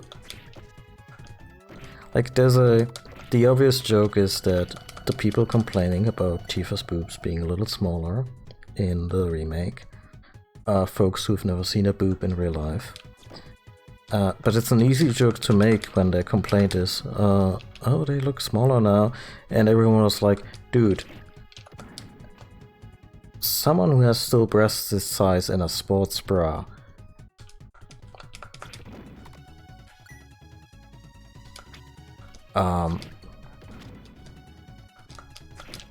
does not have a small cup size.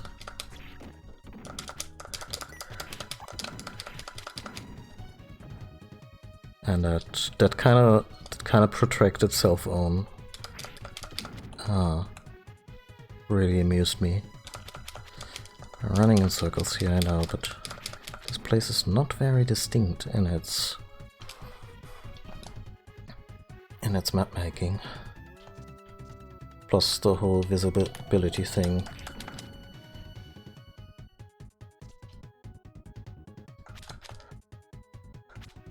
I wonder if her, like in those situations where she's, say, wearing the dress for the... I watched a bunch of streams, but not the whole game. But there's the situation where she puts on a ball gown or a dress for the whole Don Corneo bit. I wonder if the developers actually took into effect, oh, okay, if she were to a regular bra in this scene, then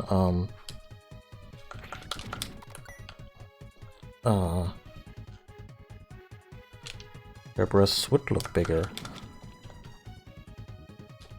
But that's not something I would have any strong feelings about one way whatsoever. I'm just curious if they did it.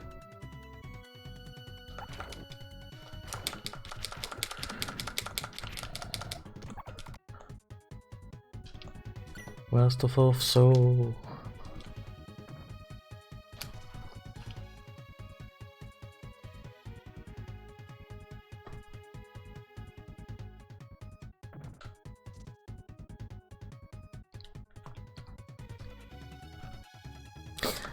Personally, I just really dislike how this whole thing... I mean, it's obviously reductive of her as a character, that's not even in question, but also I always felt it was particularly insidious because Tifa's just the beating heart of this, of the Avalanche group. Not just the initial Motley Crew, but later on the entire group. And like she's the total MVP, who keeps the group together, who keeps morale up in just the right moments, and who later saves Cloud from going completely nuts. And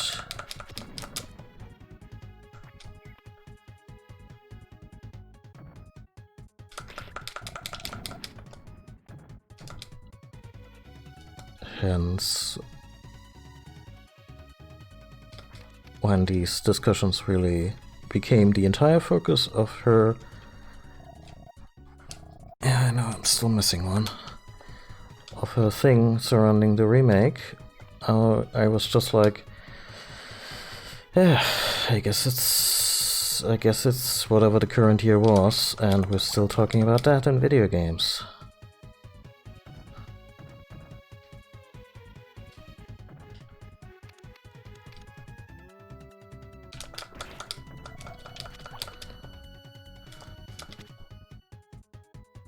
Also, I would really like it if they were to announce a PC port of the remake at some point. I mean, I am eyeing the PlayStation 5 for a purchase, I don't know, maybe in a year or so. You know, when there's a bunch of games, and the backwards compatibility to the PS4 is a draw for me, for sure. Do I just... Now I can't push this, right? Can't blow it up.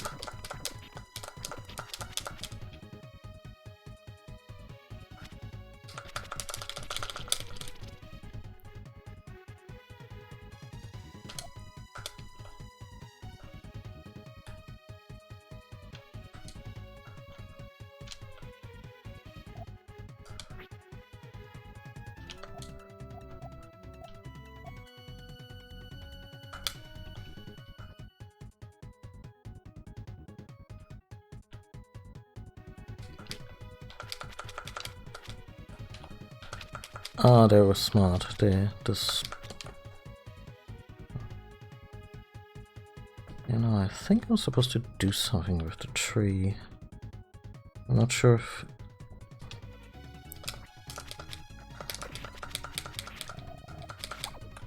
Oh, there we go. Make for rainfall altar. Yep, let's go.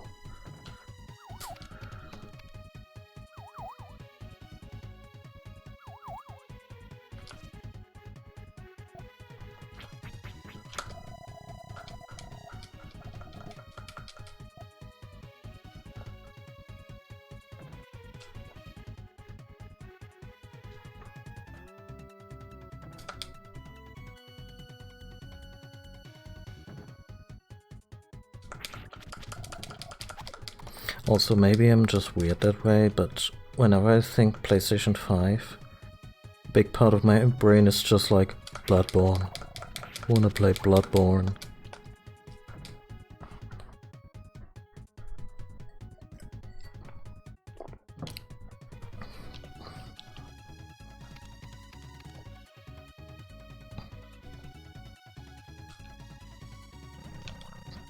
What?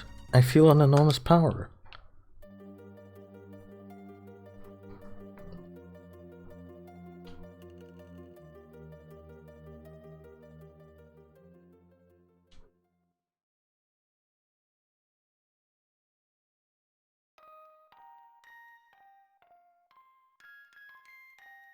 But what exactly have I done now? Is it like... Is the idea that now the rain is more steady, or plants have returned to the barren land? Oh, maybe because plant life retains rain. Oh, food, that's it. Animals can't return because there isn't any grass for food. When more plants appear, animals should re-emerge. Like the girl mentioned, I should meet Simple Simon the Rhino, K-Mosquito the Slow Turtle, and Neo the Lion, the king of all animals.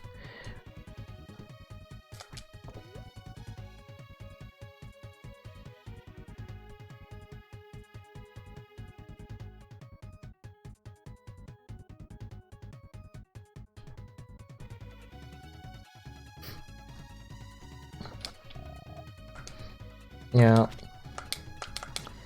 I mean, I want to play the Demon's Souls remake, but also, I don't know, when did I stream Demon's Souls? Wasn't that long ago, right?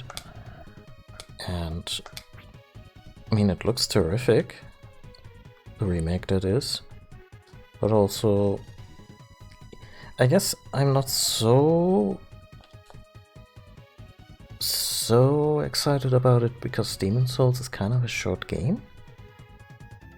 And as far as I know, they didn't, even though they did a lot with this remake that kind of just exceeds a new coat of paint. But I don't think they rebuilt the missing area, right? The one that supposedly had been cut from the game. And where there's still a broken stone tablet in the Nexus.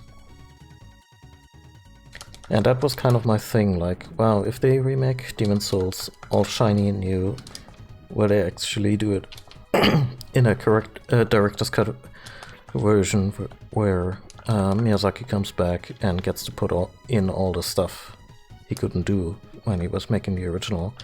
And apparently that didn't quite happen, I think?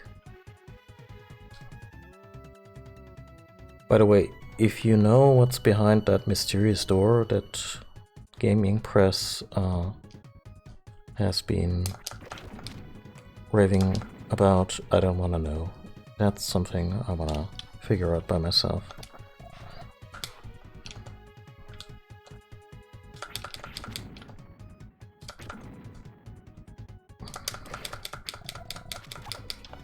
But from what I can tell, the changes have not been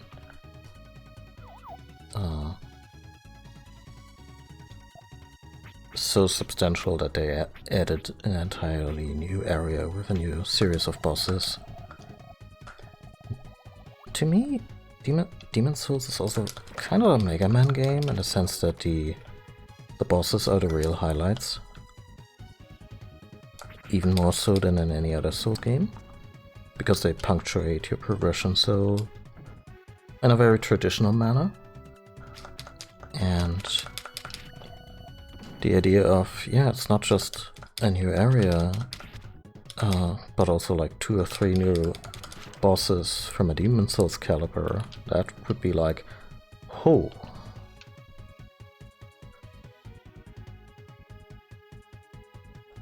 Yeah. They went the extra mile on the presentation. I mean, they essentially rebuilt the entire game from scratch rather than just throwing some nicer textures or shaders on the original. So from that standpoint, I salute them. And I'm sure it plays really well, I imagine too.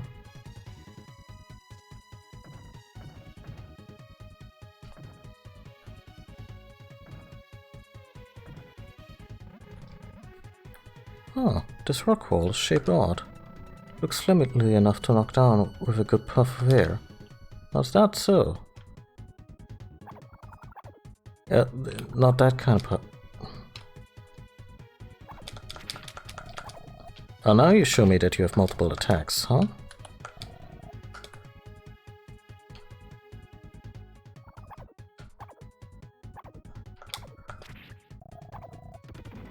There we go. Thank you.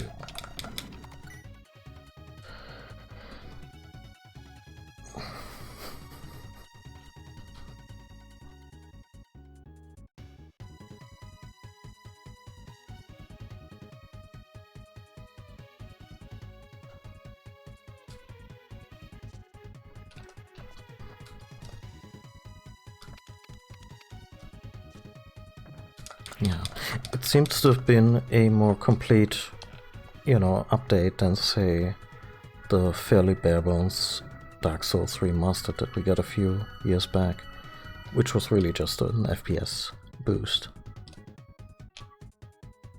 Oh, already 3 of 4. Oh, that was quick.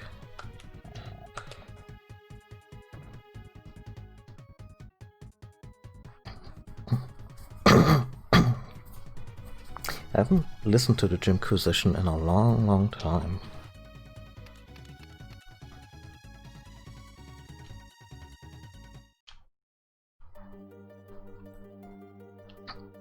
For no particular reason, just a habit I fell out of. Just like I haven't watched Critical Role in probably like 2 years, even though I love that show dearly.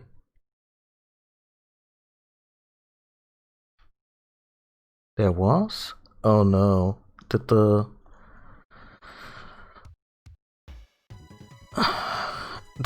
Notability crowd get their hands on it and demoted it to a section?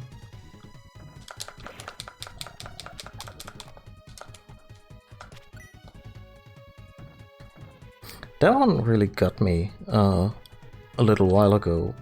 I mean, sure, there's always this one thing where you think, oh no, this should be way more notable than... it deserves its own article, but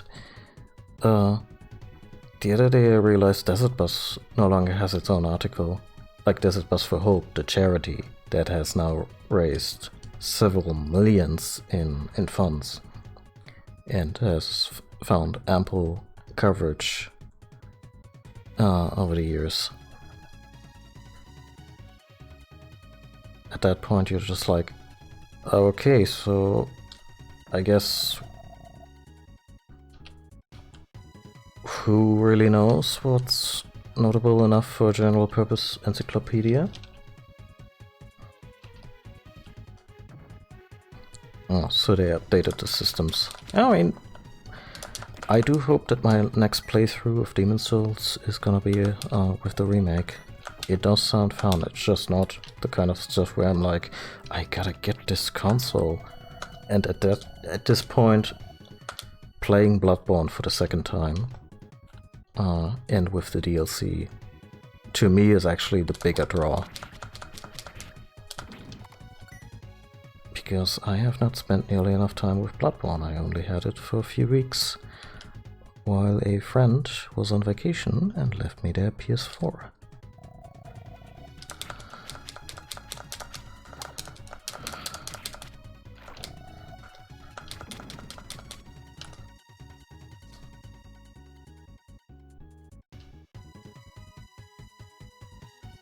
Oh, healing grasses have weight now.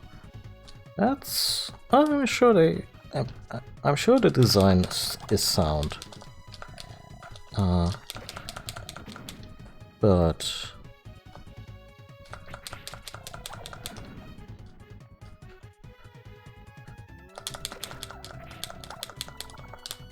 Okay, this is pretty cool. The enemy is giving me to run around like that.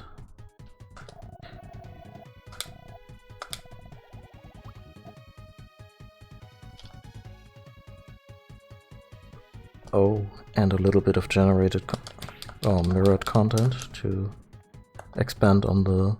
Like, I wouldn't say call the game bare bones or super short, but it is markedly smaller than all the Souls games that came after it.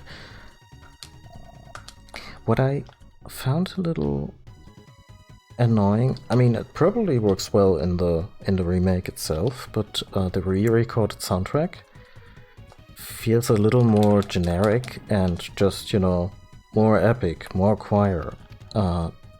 Whereas the original compositions, or arrangements I should say, had a more intimate feeling to them.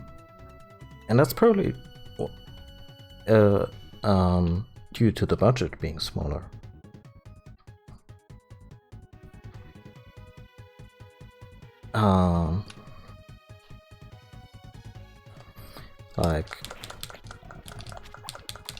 But now the soundtrack sounds a lot like a lot of other stuff out there, whereas the original Demon's Souls soundtrack sounded unlike quite anything else, and I cherished that particular sound. There was a lot of anxiety and horror in the original arrangements.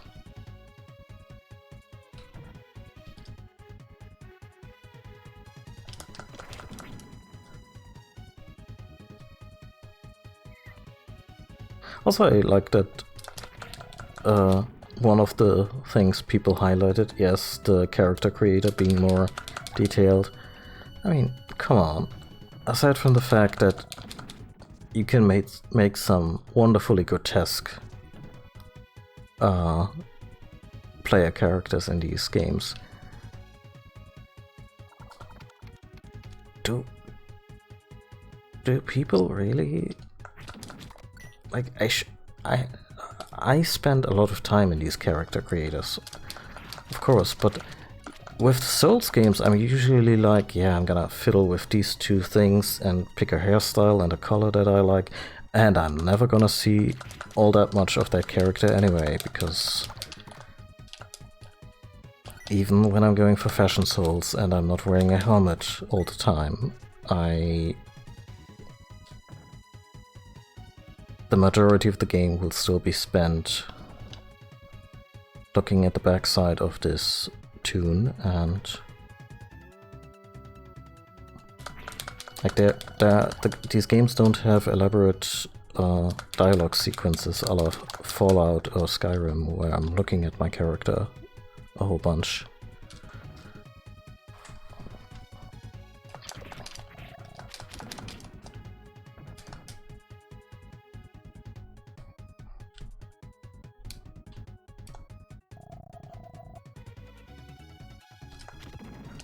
I've been here.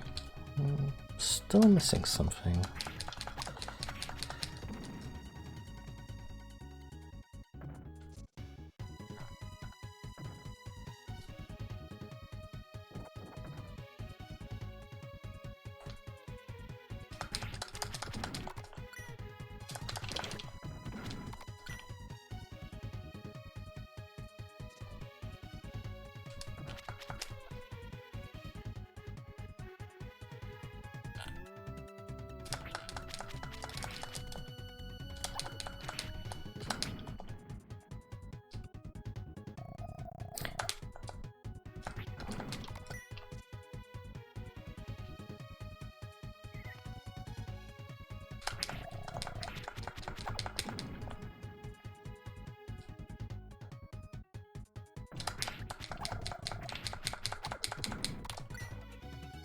Is there not a place where I need to break something down with the help from these toads?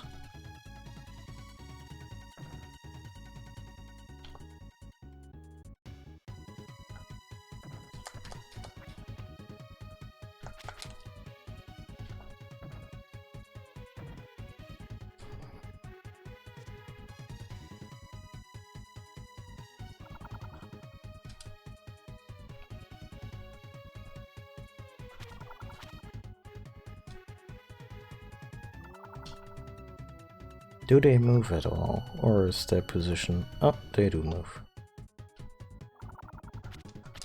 I'm gonna try getting blown into this door.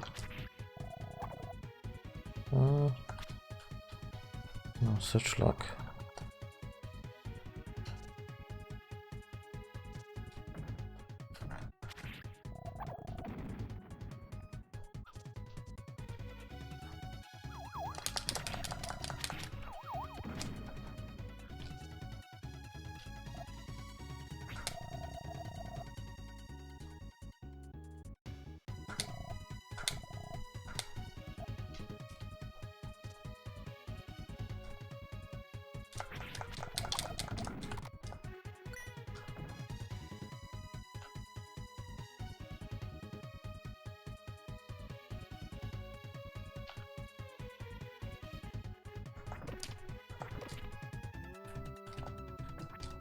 Oh.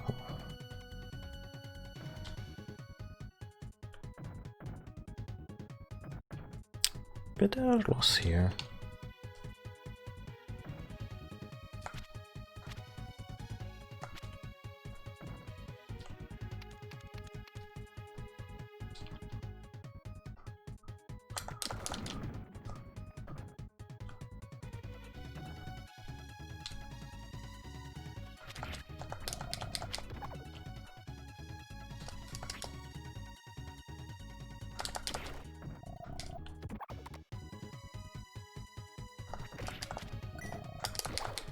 It's entirely possible I'm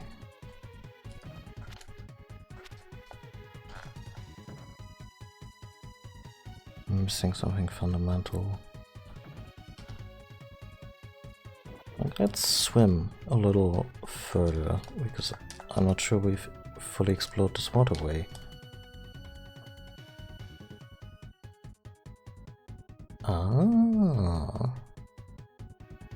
this looks nice and barren, to coin a phrase. There we go.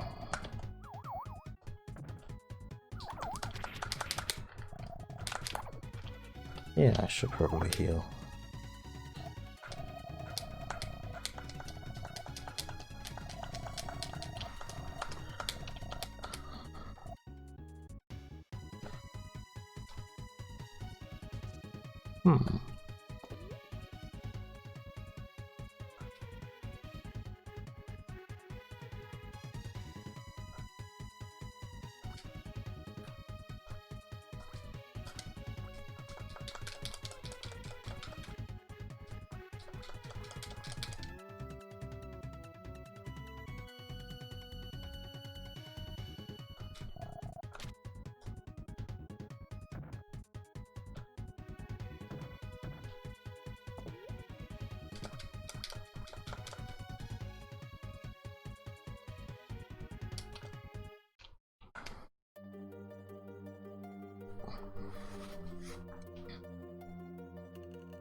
I don't know. Like my own experience with game dev is limited to a few years, but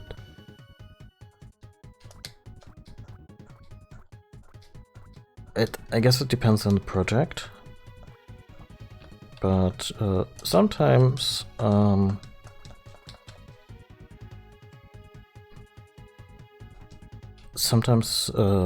assets have to be changed because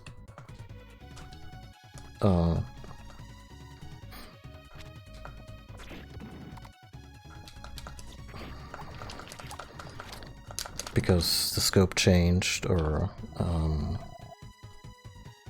some adjustments were made one way or the other,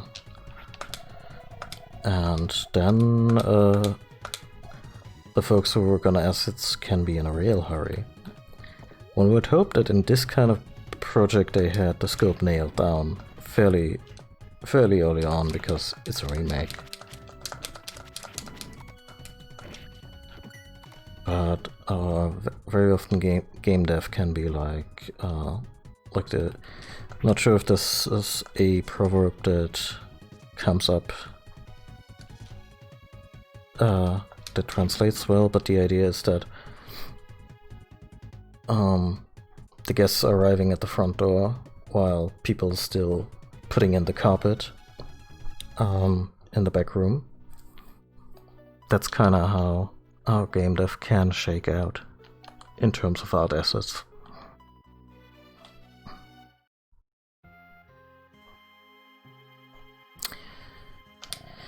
This is boring. If you want to return to Sanctuary, I'll fly you out. Thank you.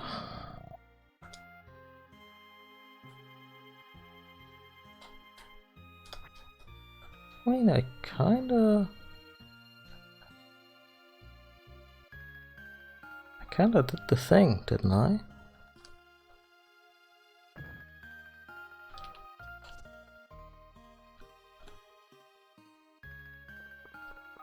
I guess I wasn't finished, Hinzui.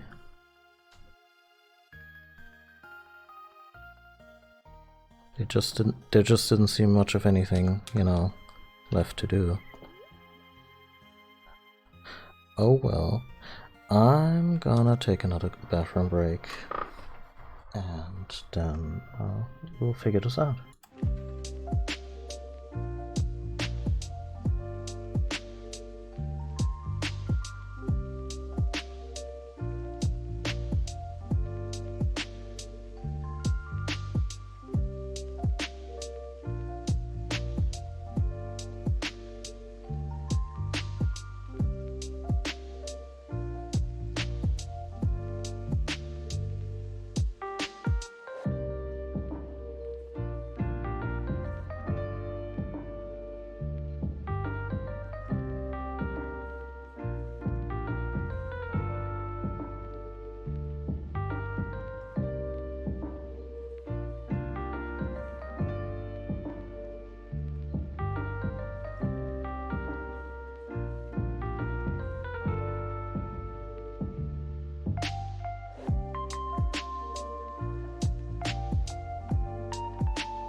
And we're back.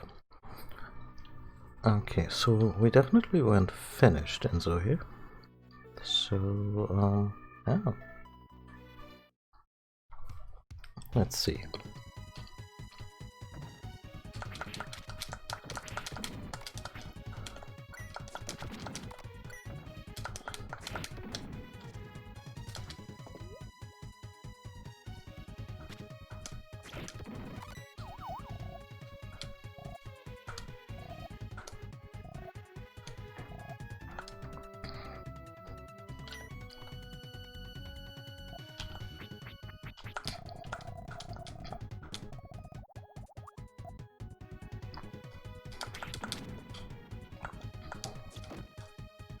So, and this is completely unrelated to video games. Can we just appreciate how amazing it is that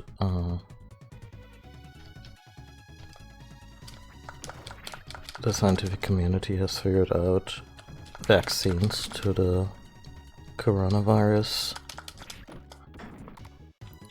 in less than a year? And studies show efficacies of like in the 90% range, when months ago experts cautioned us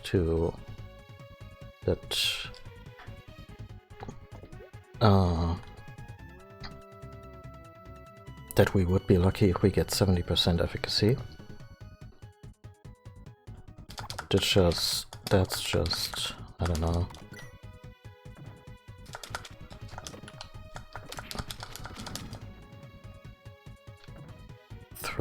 Throw all the Nobel Prizes at them.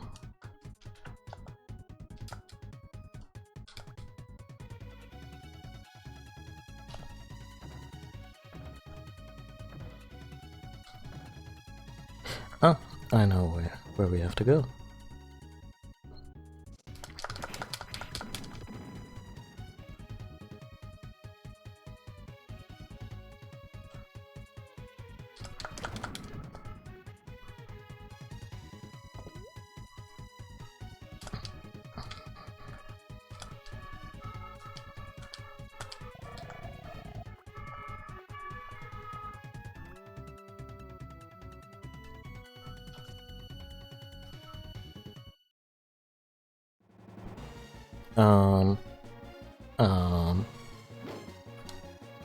Why unholy flames scorched the earth?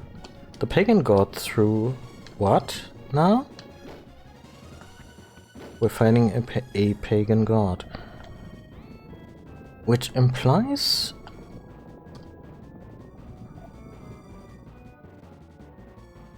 applies some kind of fundamentalism, if it's, you know, like this one's a pagan and oh, you block it the moment I attack you with.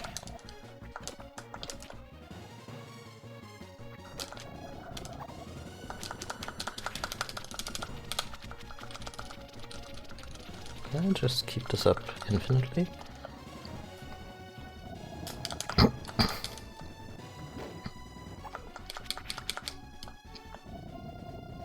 Well, you may try to burn me with unholy flames, but I get a burn for you. You are wearing a very silly hat.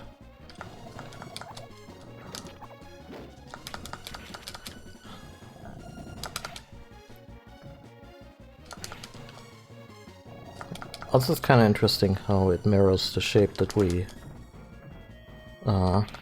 talked about earlier.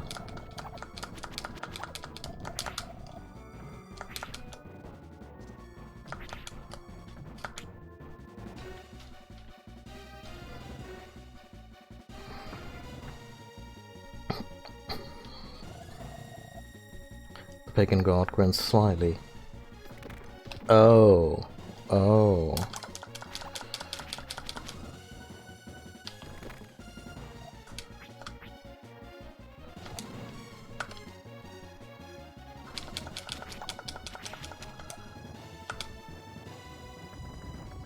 Maybe an earthquake against a flying enemy was a dumb idea. I can see that.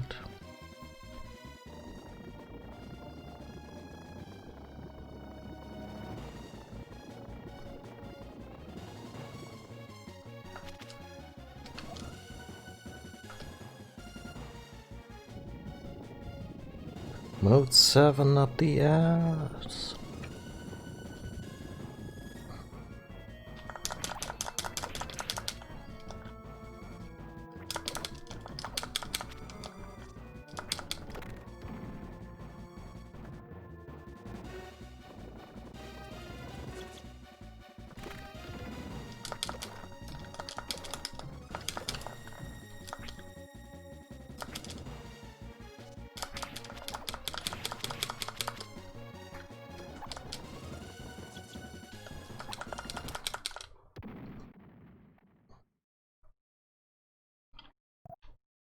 Defeated Stormmaster.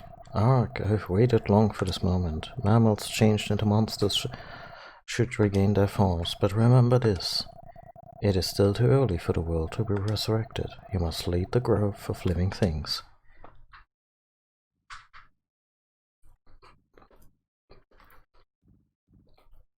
Oh.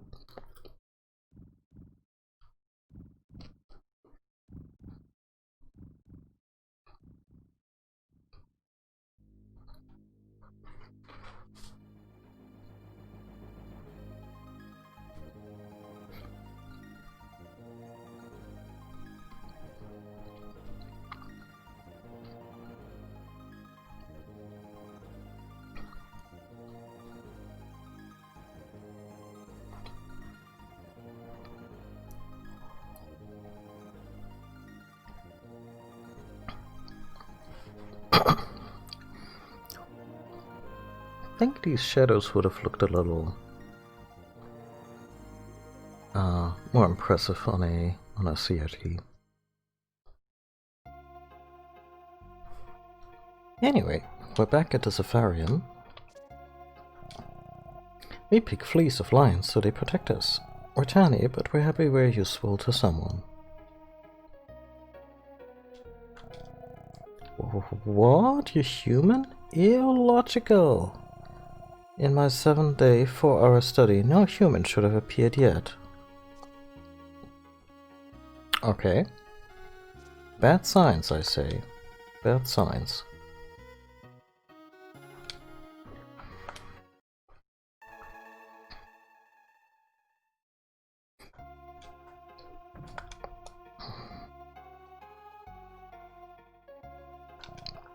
Leave me alone!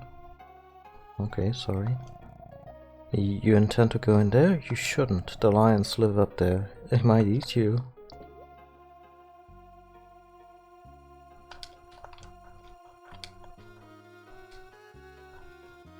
Okay, I guess I can't talk to this one because it's in the water. And tell you something useful. If you run into a lion, don't try to run or move. Calm your nerves and stand still. Lions will accept you then. Don't try that in real life, folks.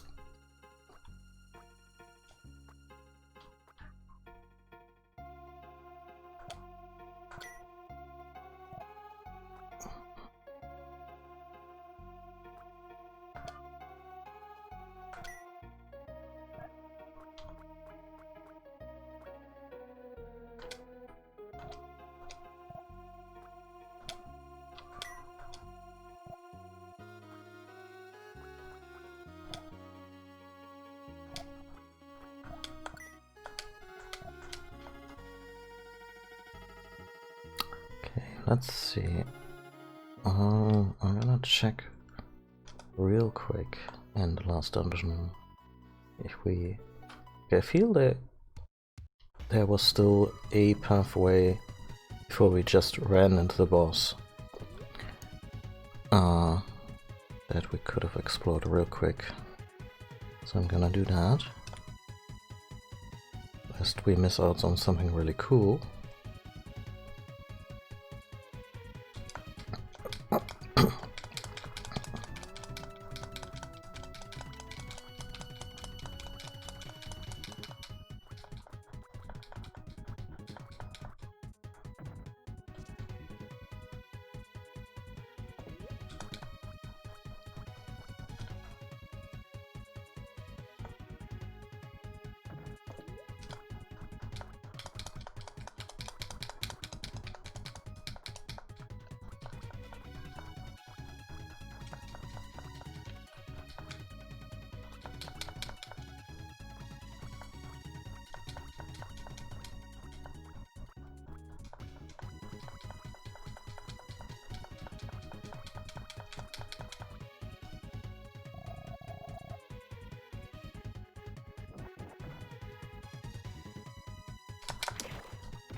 It's interesting to me how there are no quick ways to heal.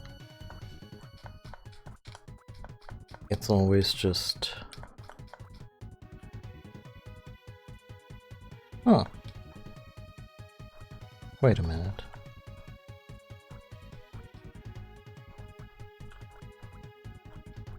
Oh, they just closed it off, huh? Okay. Must have been nothing.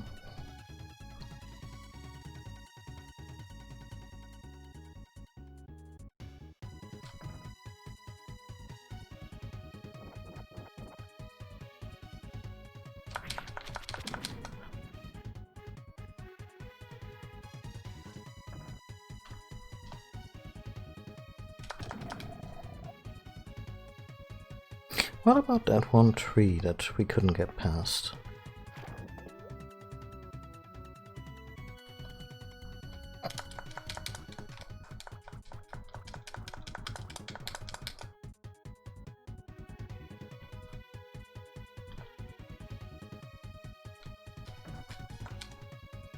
Huh, it's gone now. And there's 2 chests. There we go. Get a new weapon called the Sticker. Can't. And you come... Yeah. Hold up.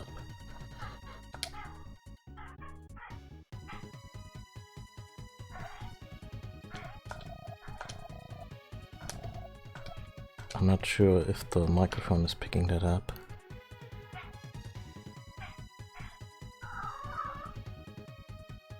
Oh, I'm glad. Like, if you could hear that, I'm glad. I'm happy for you, because not all cats do that. She's looking out the window, and there's probably a bird.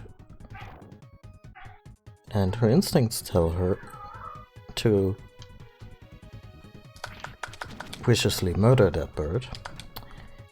And instinctively, a certain tension builds in her jaw, and the way she relieves that tension is by doing this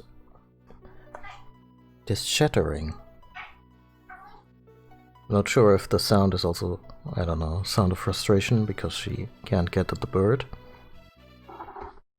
Oh hi, you wanna go outside after all? Got it out of your system? We're about to meet lions. She just jumped on my lap and is maybe settling down. You're figuring that out? Anyway, the chittering noise from Hermit Cat when she... Well...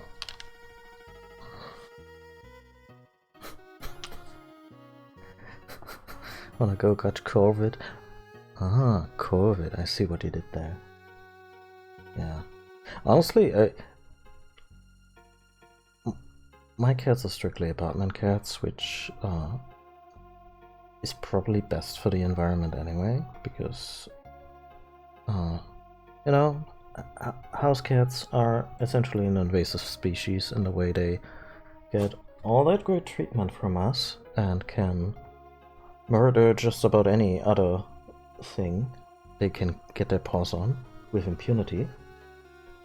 Not telling you that if you have a roaming cat and that you're doing it wrong or anything, but I also keep my cats indoors, not just because we don't want them to kill all the birds, and because we would have trouble letting him out and back in. But also, I mean, I got clinical anxiety to begin with, and the idea that my cat is out there potentially getting run over by a car at any given moment, yeah, that probably wouldn't work well for my nerves.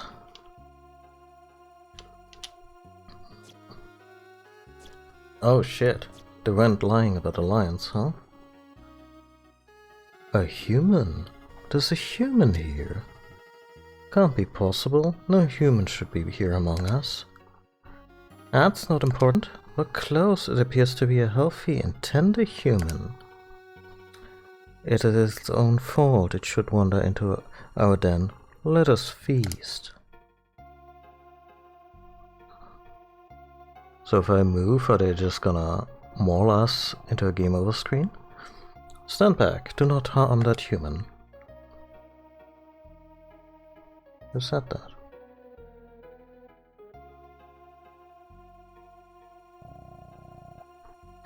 Brave human, we wish to treat you as a guest in our kingdom. Enter and come to our kingdom.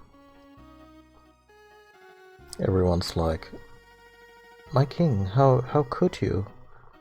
And the king's like, look, this way we don't have to drag his cadaver in.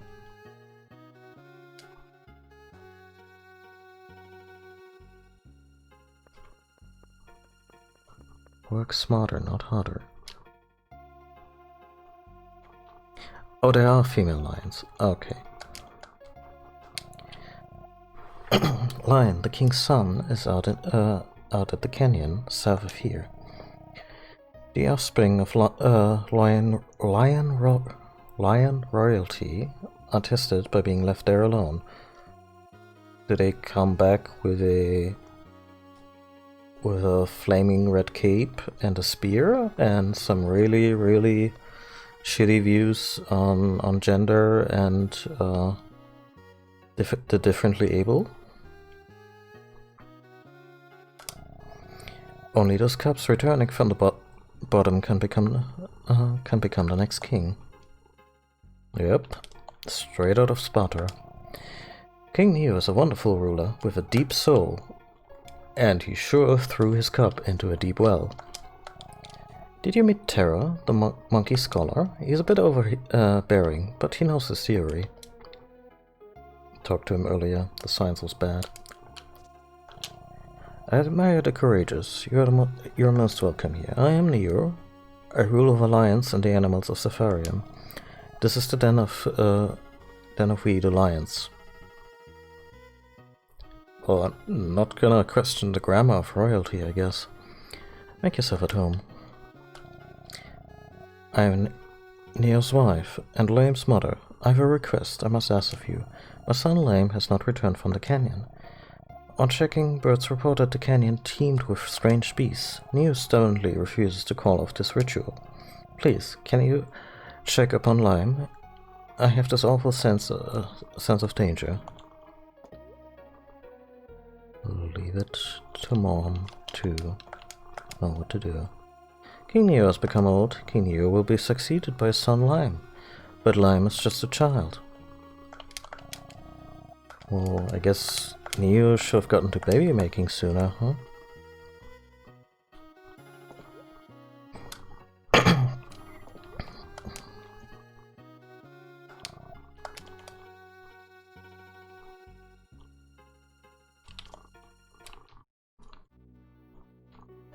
Ah, that's what the pit is for.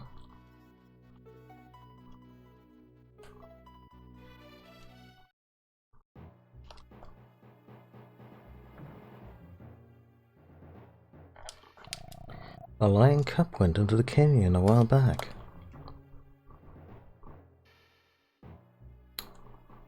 Well.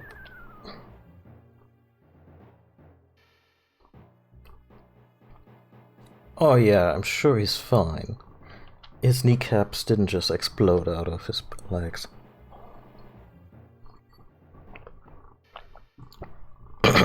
Excuse me.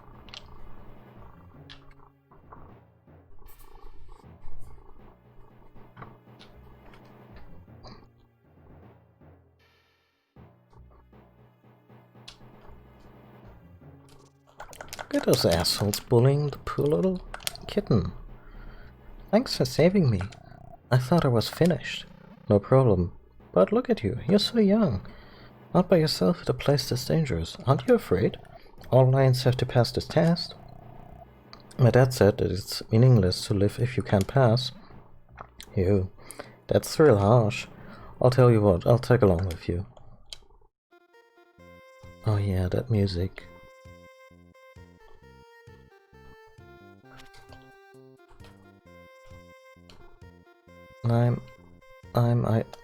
Okay, sorry, buddy, but I gotta check for loot.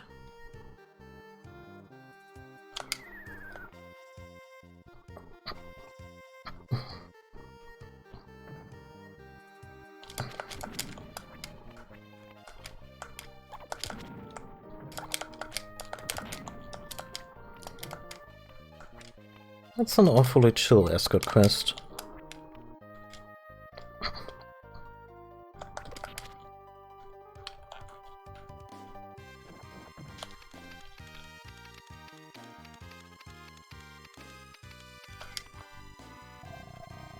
Big guy, you're so slow, let's speed it up a bit.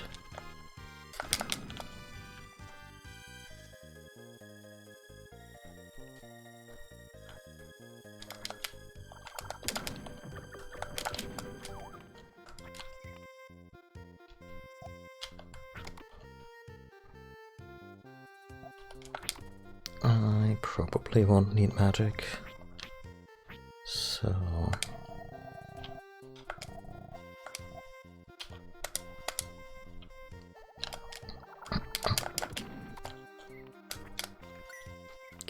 Kid, where are you?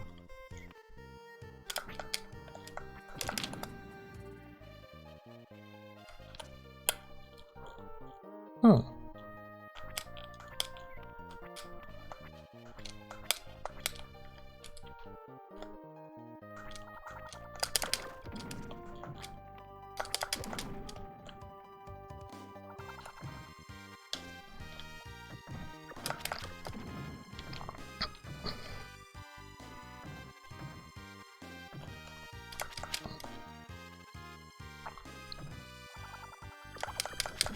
This has to be part of the challenge. I think the little dummy just walked into a dead end.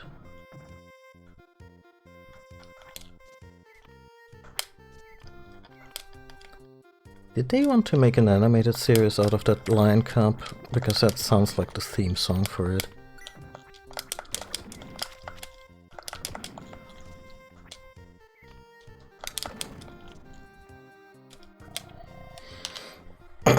Hey, what's the matter, big guy? We shouldn't be dawdling, we should hurry.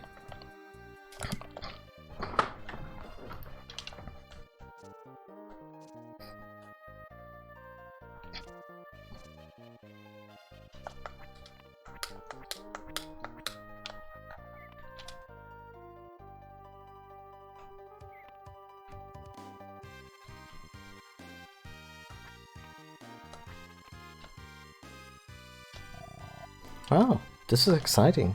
If test route is fun, I wouldn't mind taking one every day.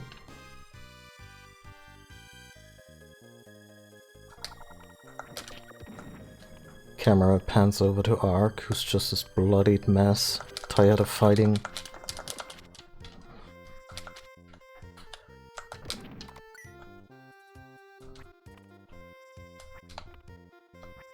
What an odd way to place those climbing claw thingies.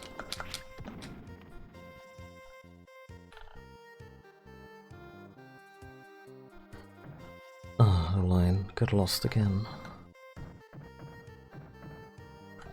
Oops, I made a mistake. Big guy, we should double back. Yeah, please, just...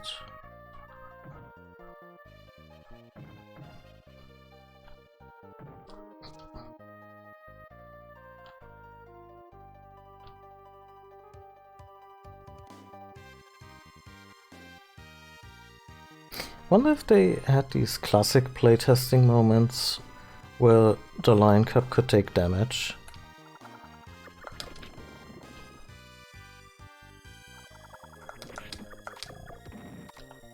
And all the testers were like, no, this is garbage. This is no fun at all.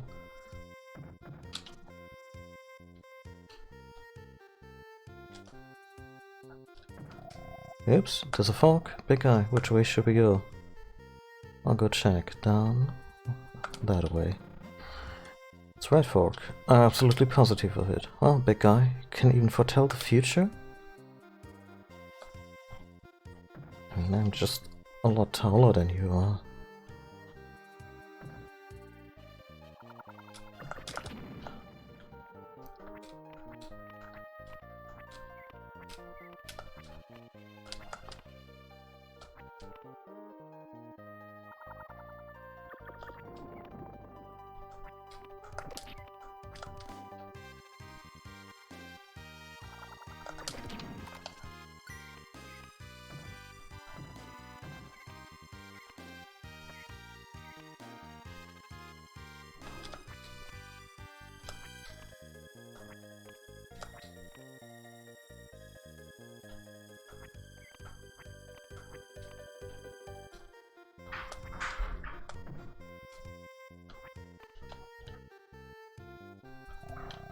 Wow, this is exciting. If there's... okay, wow, even... if I could, like, have nitpicks for... if I have nitpicks for this game, it's like that some dialogue is just repeated a lot. Wow, look at all those monsters. I want to see a fight. I'll follow you now. Okay. Oh, you're really strong.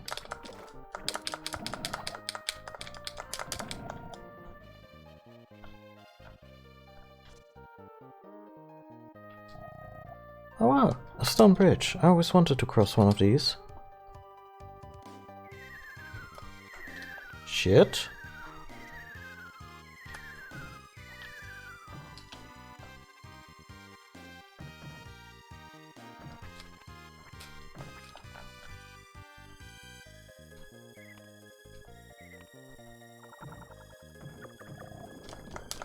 So... does the stone bridge just respawn? Would be kind of weird. On a suspension of disbelief point of view.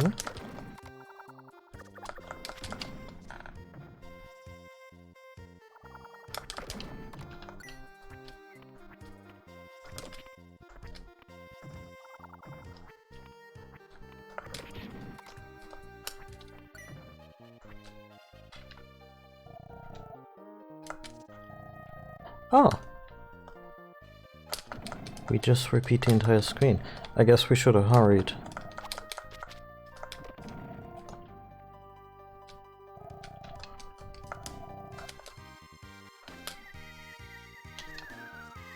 Well, shit.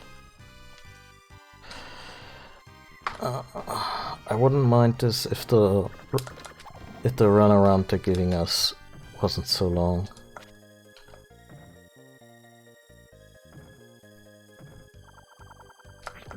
Like when he mentions the...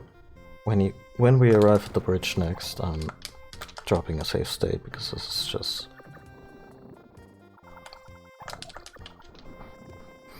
unnecessary.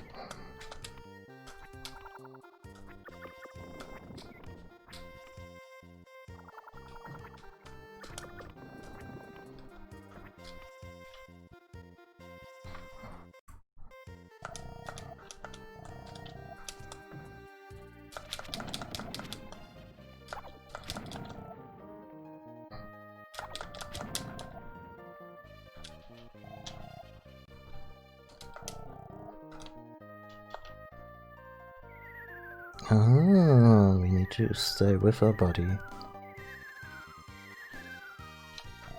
That was scary. Real thrilling.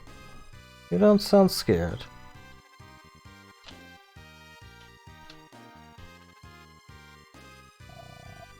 Ah, this is exciting.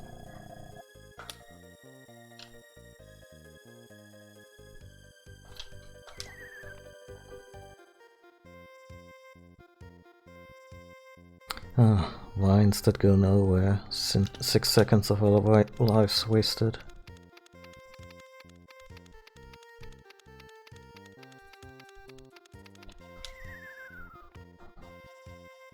Ah, he's just gonna use those ramps. Look at this cliff.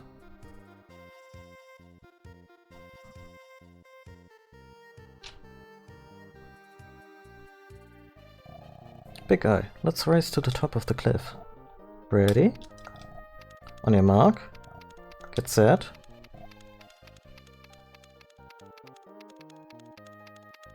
Wow, you can't even beat him by cheating. Haha, you lose, big guy.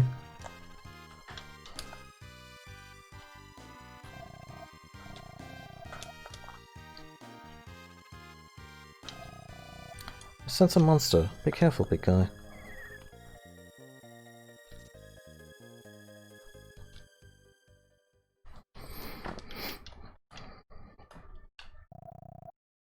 Nice of you to visit. I don't get guests here very often. Let's party. That's our... Okay.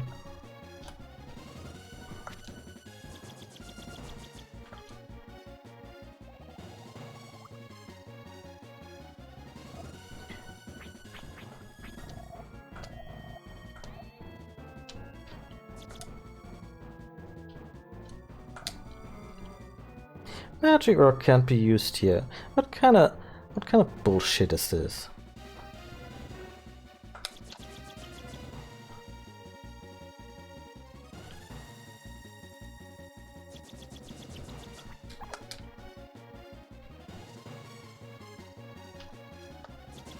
There's a siren in the background. Yeah, it's the police. It's coming for this.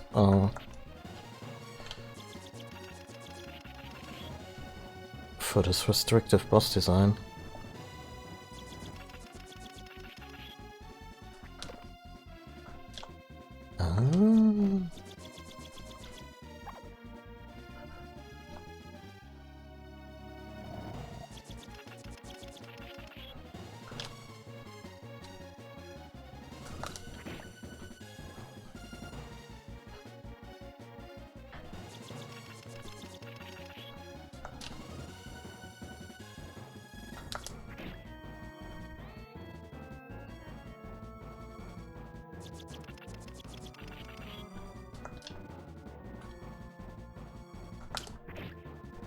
What is this? Ocarina of Time?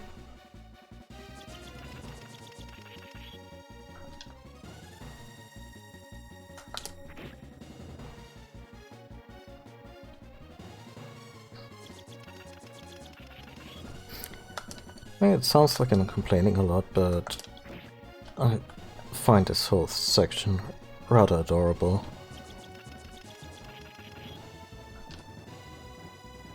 Also, I appreciate that he goes to fetch a boulder the moment you pick it up. Wait, I'm sorry. Your courageous soul's facing the test. It was low of me to try taking advantage of your inexperience. I swear to behave from now on, and I've got a gift to prove it here. Okay. Haha, fool! Gullible innocent fools like you are what sustain us. Goodbye forever. Okay. I guess we starve to death here. Big guy! Yeah. That's what life's about, kid. Even if you grow old, you will face only the pain of betrayals. As a favor, I'll spare you that miserable fate. What did you do to the big guy? I have a name.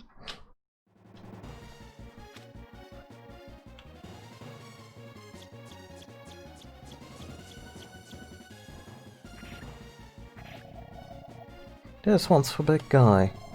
I'm not going to lose to you.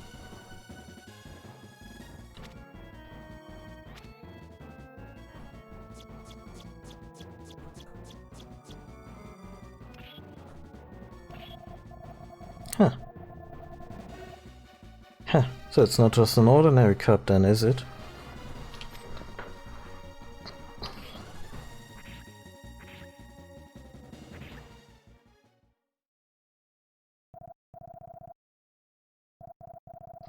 I'm sorry. I really won't lie this time. Spare me.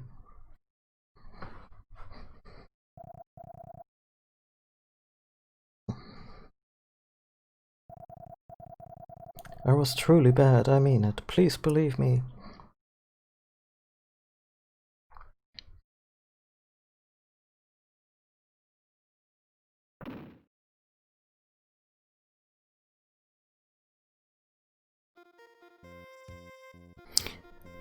Okay, I guess Slime just killed the bastard.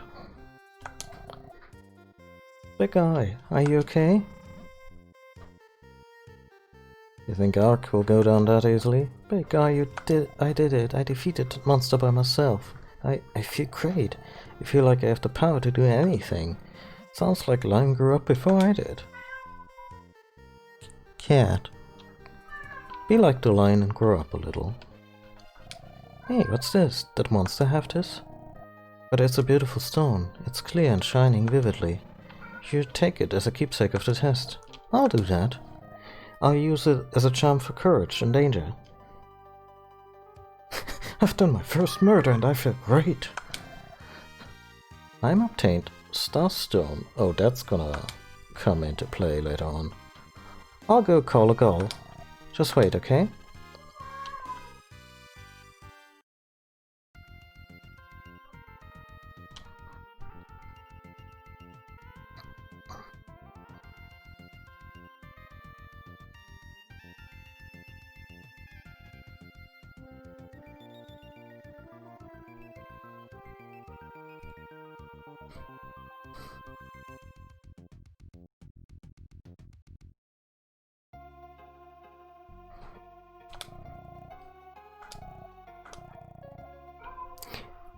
This one particular dialogue choice, I really wish they had flipped the default cursor there, because it's really easy to just get locked into flying halfway around the globe twice.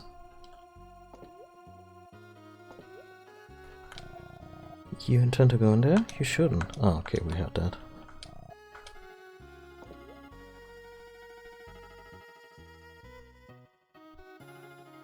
Murder.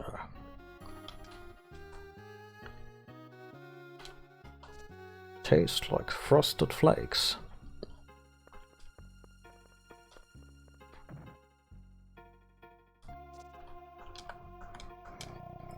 The swift return of Lime means that our future is assured. Did you meet Terra, the monkey scholar? Yeah, we should probably talk to Terra again.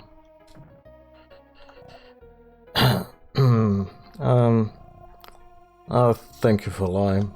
There are many challenging roads ahead for a human. I shall inform animals of your coming. This is a gift I hope you accept. I will help you on your journey. Ark obtains Neo's Fang. Lime has told me everything. Thank you for protecting Lime. I'm sure Neo appreciates it too. He wanted to help you somehow. Big Guy, I passed the test to be king. But I'd rather travel with you, Big Guy, than become a king. Well... Sing a Disney song.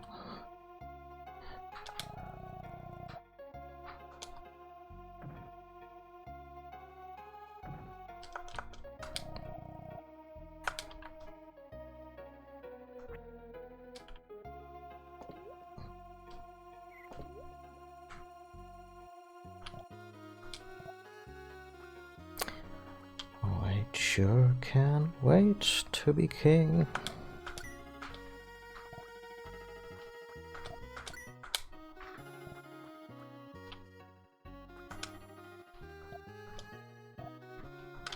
Oh, we're good on that. What? Human? You wanna hear my theory? What's your theory? I wanna know. Well, listen close. In the past, all form of life existed here, until the souls of living things were sealed around the world. Human souls lie deep under the snow of mountains in the east. You intend to go there? Impossible! A mighty river lies before the mountains. A human cannot cross it. Humans are merely weak animals that are powerless before nature. He's a charmer.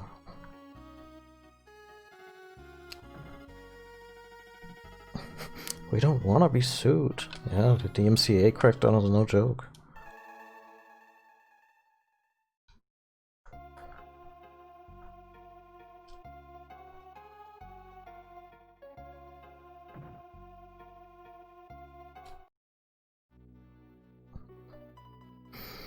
Okay, I guess we are headed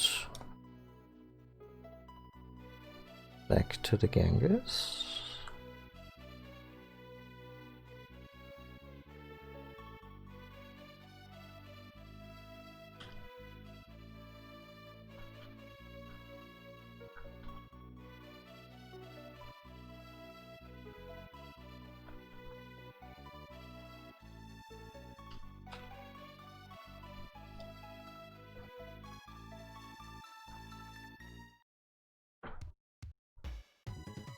Oh, that was easy.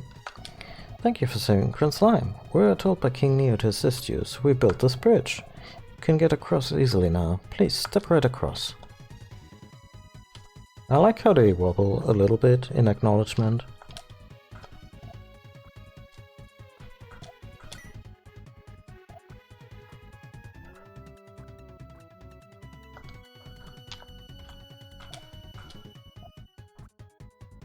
Oh, a fur coat, huh?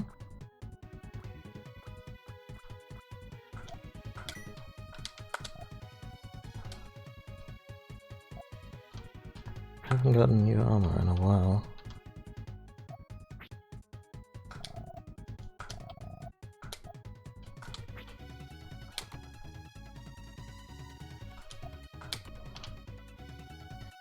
Does it do anything specific?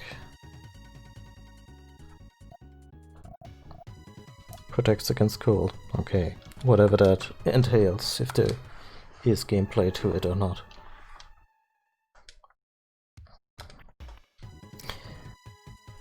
Sorry, but I'm actually gonna double back and talk to the vendor in Savannah, because I was like, oh yeah, they only have the standard stuff to sell. Hadn't considered that they also sometimes get inventory. No, that's definitely not the right place.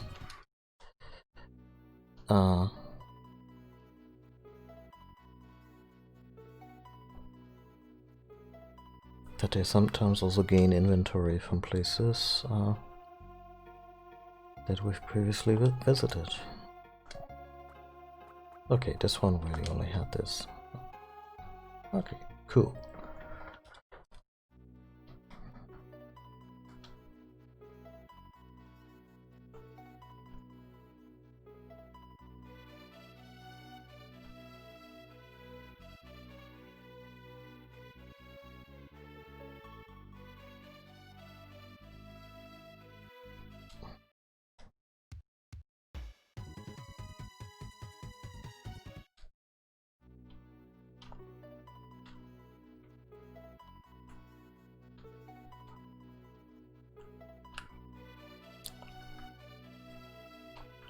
I wanna say India looks a little malnourished here.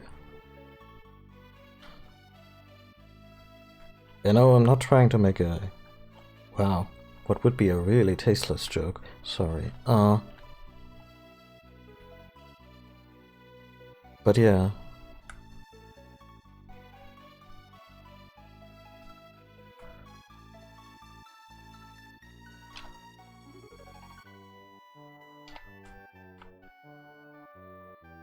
Yeah, that's quite narrow compared to the actual thing.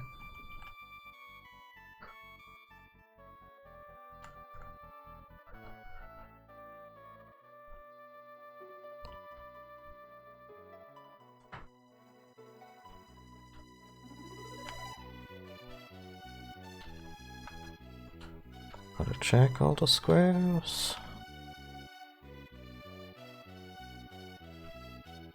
Okay.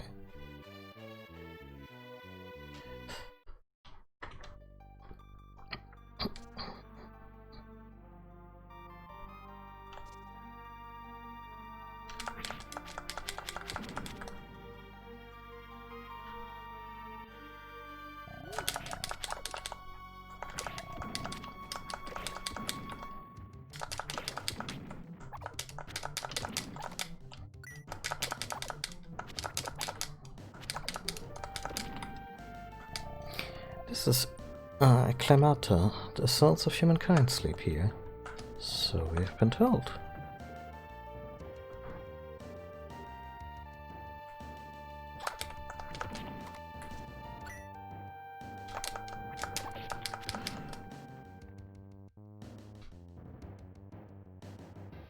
Okay, are you a nice Yeti or an asshole Yeti? Come on.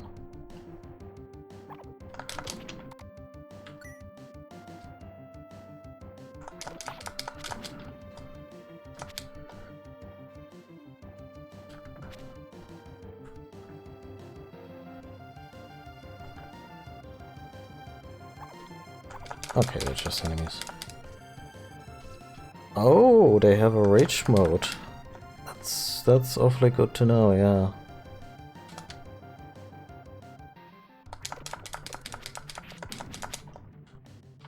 Yeah, don't ladder camp, it's not cool.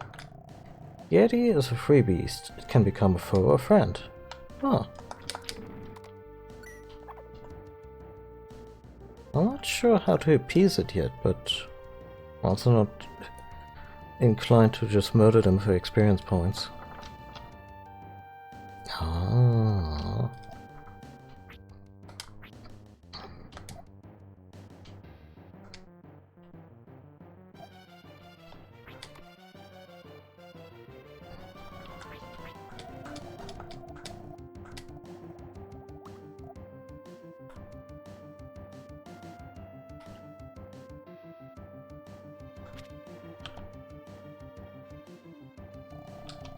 Hot water appears to be flowing from the ground, yet he is soaking contently. Wow, we haven't talked to Yomi in a hot minute, huh? Ark, see this? It's a hot spring. What's that? It's a spring of hot water at least 25 degrees Celsius. It should also contain inorganic substances and some gases. It heals wounds too. This Yeti must be nursing some wounds. Oh, you know some strange stuff. Where do you learn that? Hehe. You're not in the same intellectual league as me. Why do we keep Yomi around again? I mean, kickball comes to mind, but...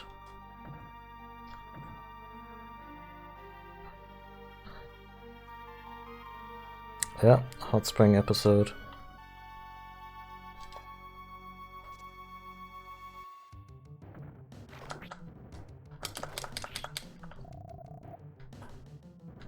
Don't you belong in some mana game?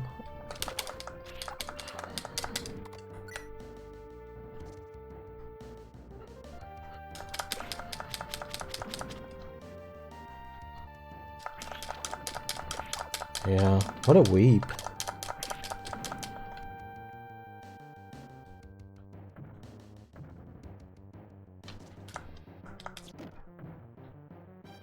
Okay, we got ramps, we got stairs, we got... oh dear. I wanna check about the Yeti.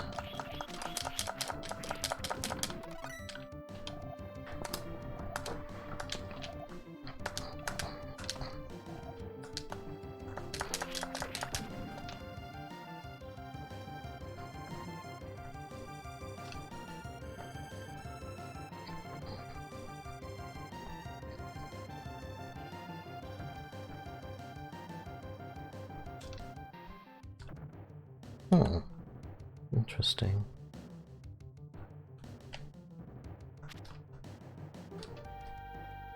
Oh, that's good to know.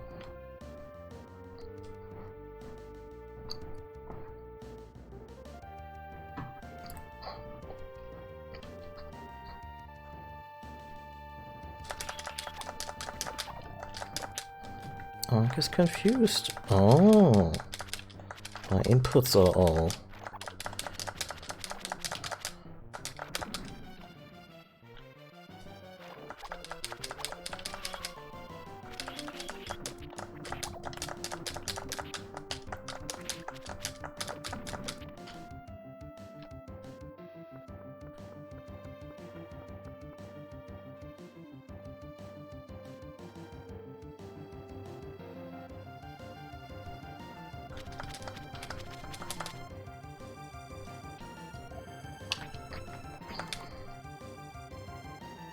Let's see if the game even remembers.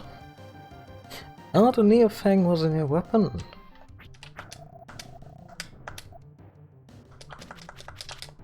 Okay, so this is not a rock for breaking.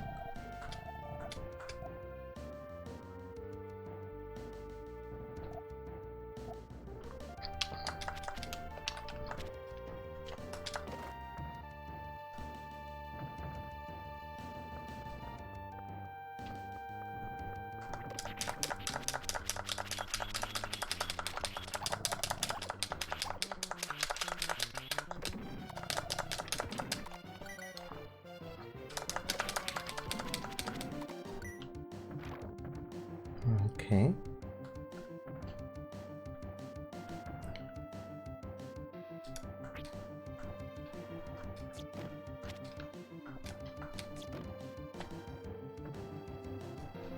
Oh, it just continues on here.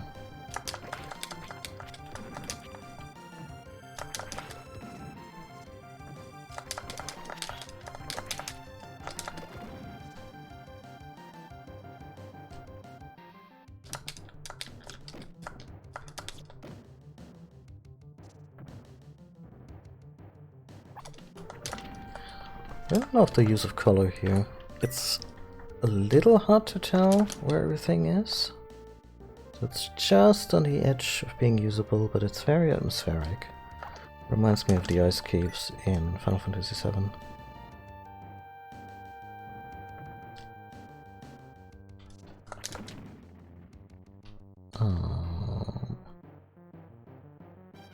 Do I have to make use of any of these ramps? Ooh. Let's try that again.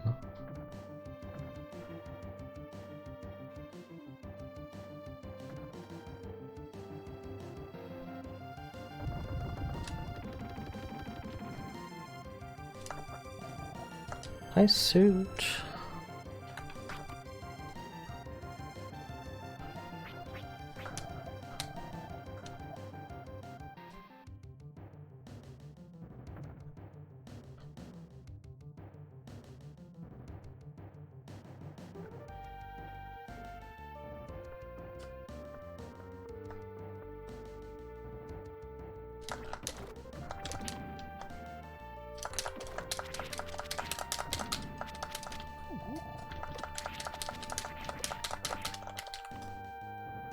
Slime divided.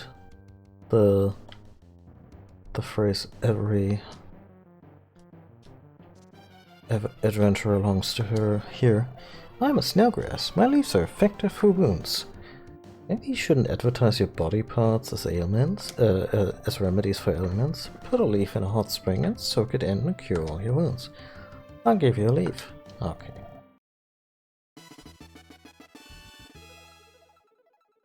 You put on ice suit, accept all your body heat. You're dead. What did you expect? Seriously.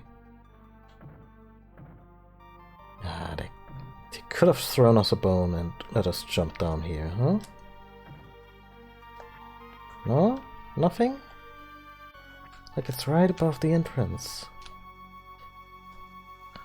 Fine.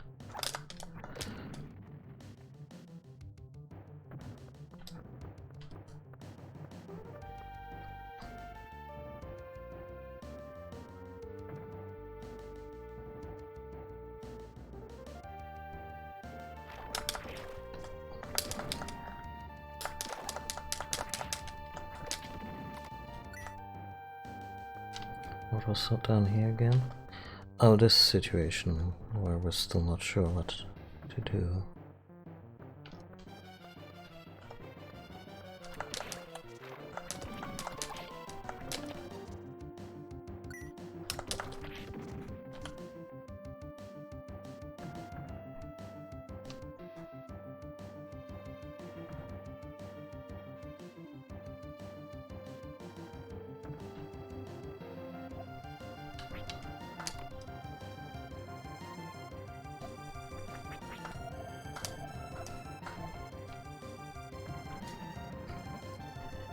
Snowgrass leaf is supposed to be good for wounds.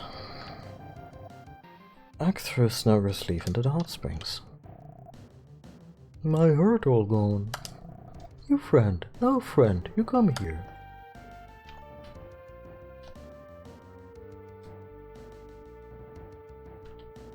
I'm guessing... Oh, it did go over there. Thought maybe... No. Looked like he went the other way. You want to go across? Yeah, sure. Okay, go. Oh, even has a body there. You make friend, no hurt more. You want go across? Okay, come when you want go.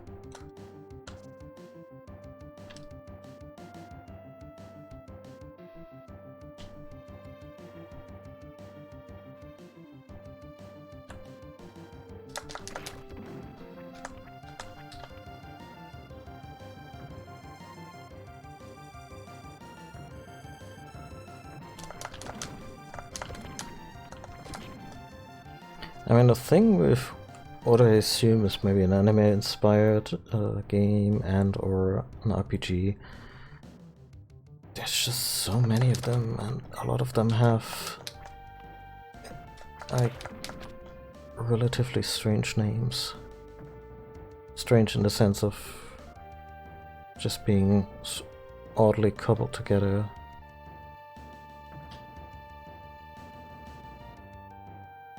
Okay, let's not forget about everything else just because there's a chest that I want. Like this. Could try fire magic. Not sure the game expects me to think that way.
Terrain just gonna change after an avalanche. I dimly remember something to that effect. Oh. Oh. Me and my big mouth, huh?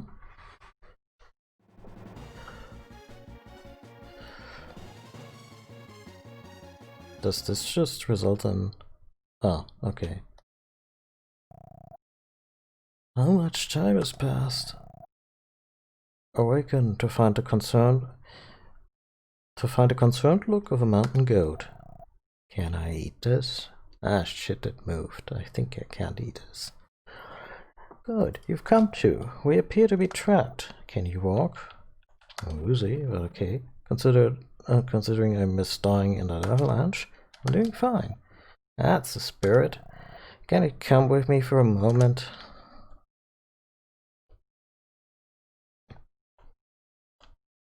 Oh no. That's my husband. He's no longer breathing. He must have landed awkwardly. That's not telling fate. Just a while ago we were running into slopes. It's too late for tears. We should look for a way out. Ah, there's that. Illusion of Gaia brand of tragedy again. Doesn't appear to be breathing. I have a fur coat, so I'm fine, but you look cold. Oh no, lady, I got ice armor. It's great, especially down there. Like, it keeps everything really cold.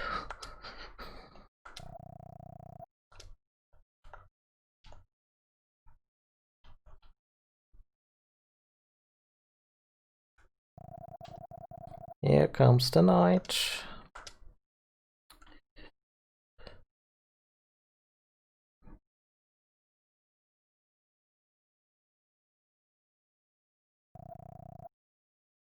Can't see a thing anymore. Does the dark frighten you? I'm given the carefree attitude of a guy. Probably not. I've been traveling alone. I may have gotten used to it. All alone. All living things shun darkness because they fear being alone. Perhaps that's why we all seek partners to have children. Shall we get some sleep? Come here, I will keep you warm. I'm so tempted to make a joke about her moving on rather quickly. But, yeah, no, let's just give this one a pass.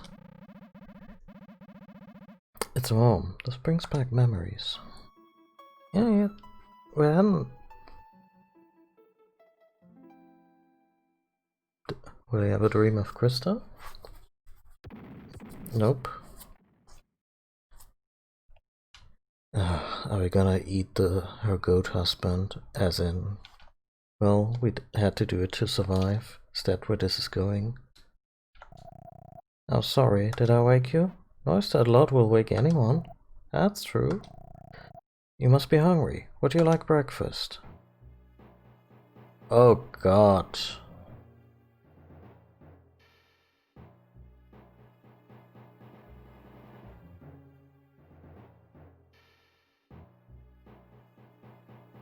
You go to keep moving. This? It's fine. It's cold, so it won't rot for a while. That's not the problem. This is your husband. You can eat that? Of course, that's exactly why I can eat this. Wait, what? If I was to die, the world would be less another goat. I can't eat this. I see. That's too bad. More from me. No, she didn't say that. But if you're ever going to travel alone, you have to become stronger.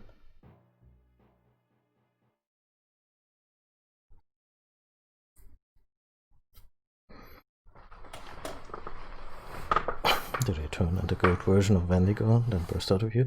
I mean, the Wendigo with a bunch of goat horns would look hella frightening.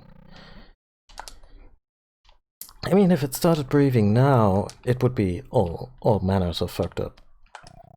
I discovered that the ice is thin right here. If I use my horns, I might be able to breach it. Stand back.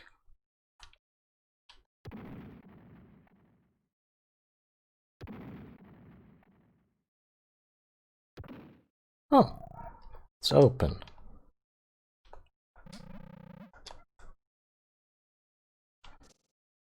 Well, that was dark.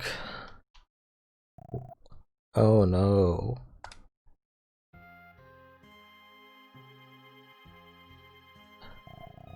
Well, it can't be helped. You should be able to scale this cliff to freedom. Listen. On your journey you will hit walls like this again, but you mustn't ever give up. I will get out of here myself one way or another. You have to persevere. Now go, you must continue your journey. Okay, this is sad and all, but if you've ever seen a mountain goat climb, those bastards go almost vertical. It's ridiculous.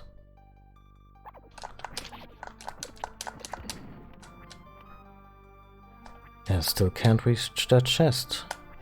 Jesus.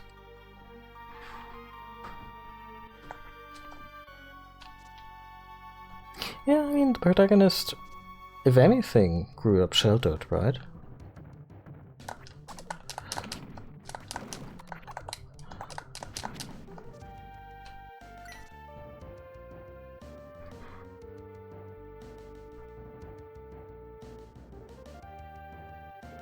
So the idea that he... Okay, I'm gonna try a fire spell.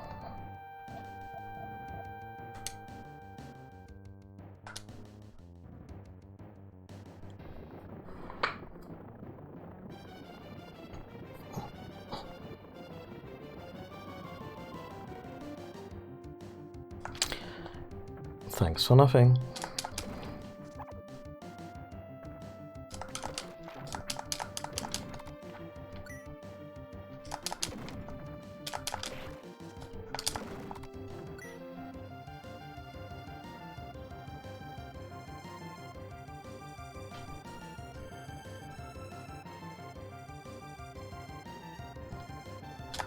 Okay, this field is now filled in.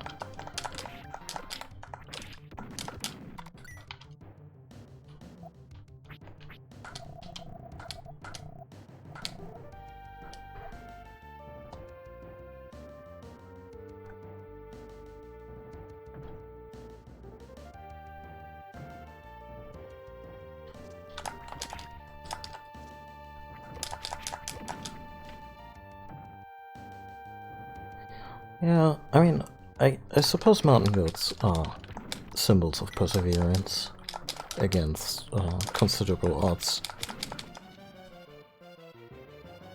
Also, I cannot think of mountain goats without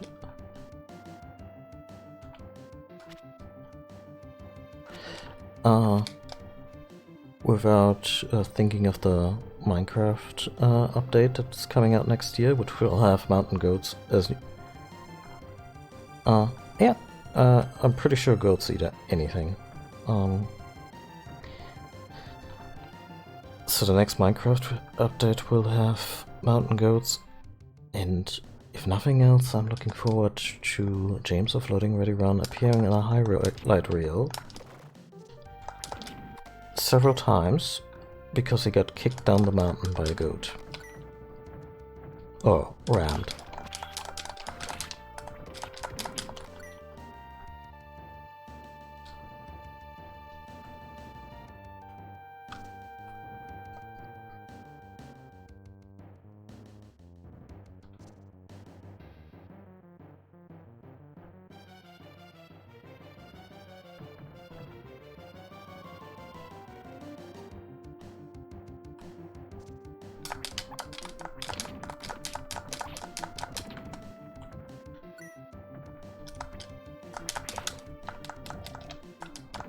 There's some magic rock here, but that's it.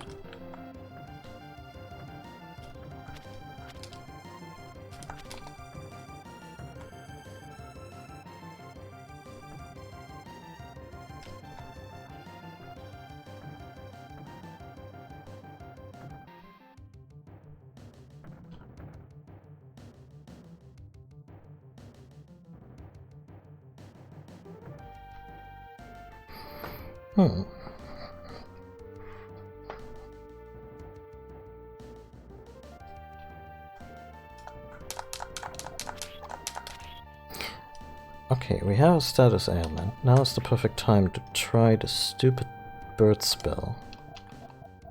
And it's only showing us the attack rings, that's okay.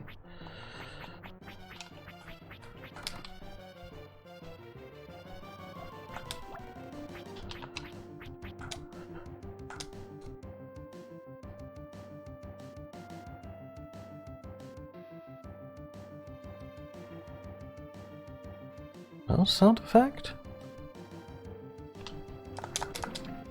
Huh. Okay, I guess.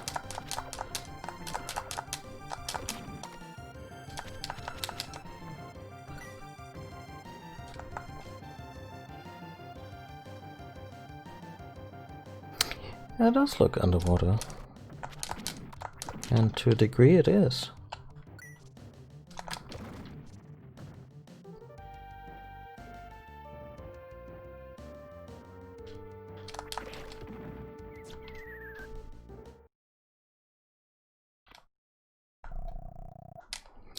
I'm not gonna mock that poor woman by repeatedly climbing up with ease in front of her. That's kind of fucked up. Okay, really wish we could get this, but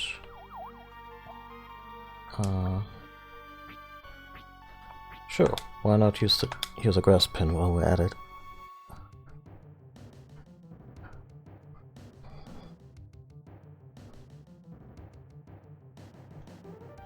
Okay, full healing.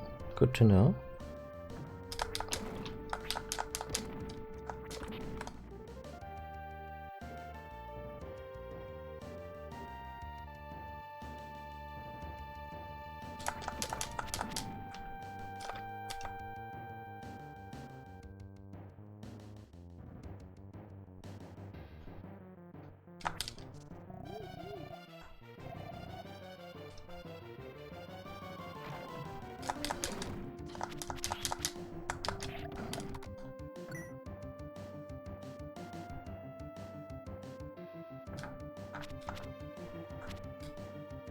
Okay, so this is where the avalanche took us. I mean, where we went and encountered the avalanche. And that path is now blocked off because that event already happened. Okay.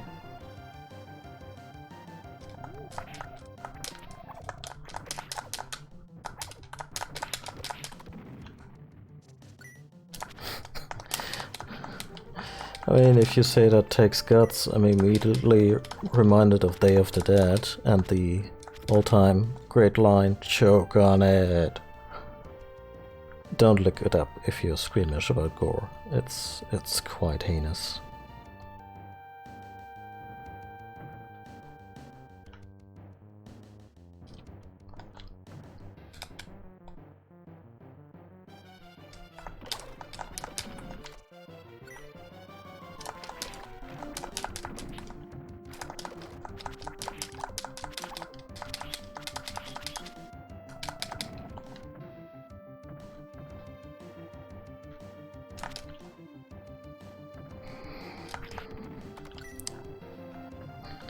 Okay, if I could fault this game for anything besides a little bit of repeated dialogue, it's that the dungeons don't really make it too apparent where you're supposed to go.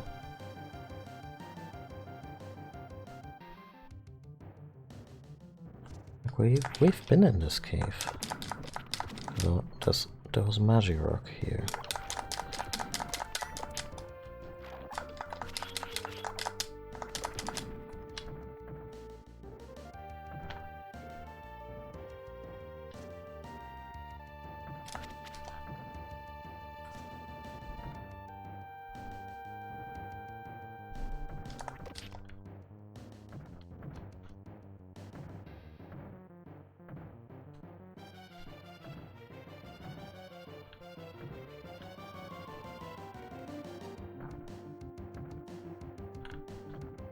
Game designers, take note. If your playtesters are hugging the wall like that, throw them a fucking bone.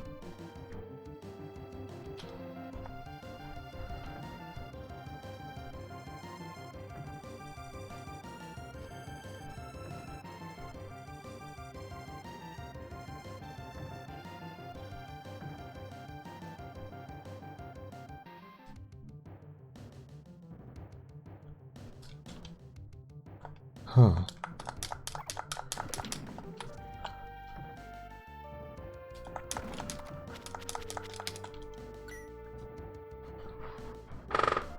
Now I'm gonna look it up.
Oh, I'm upset.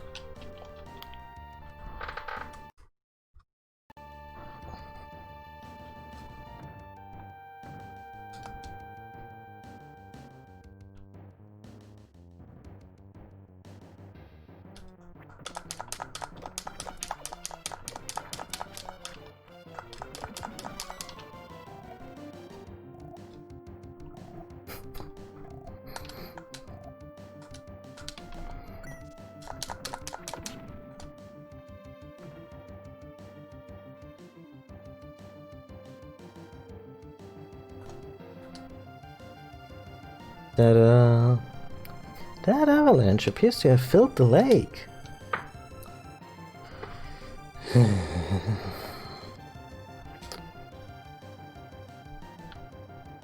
Sure, How are our Yeti buddies? Oh, no longer around? Okay.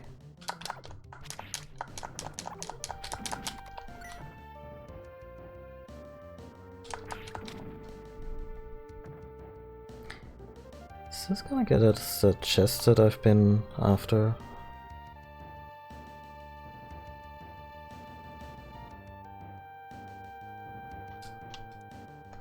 Probably, but let's check everything else out first.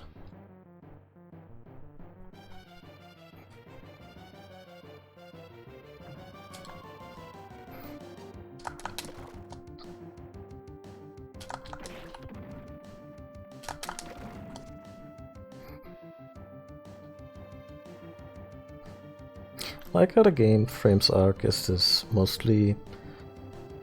I mean, he kinda changes things, obviously, in a big way too, but he's also very much an observer. But nope, right here he just bonked his head and the avalanche destroyed an entire lake.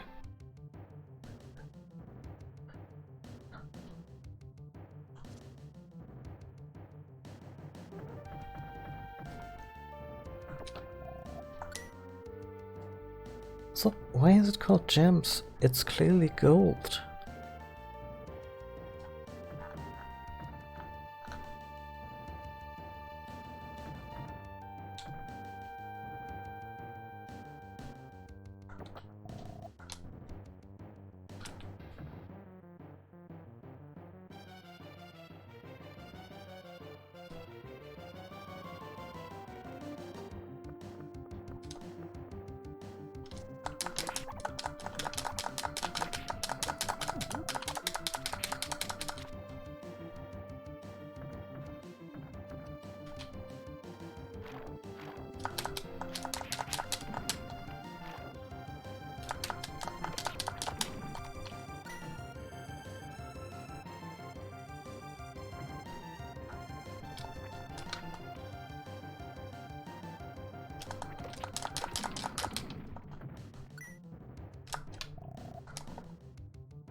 Well, we're down in a hole again.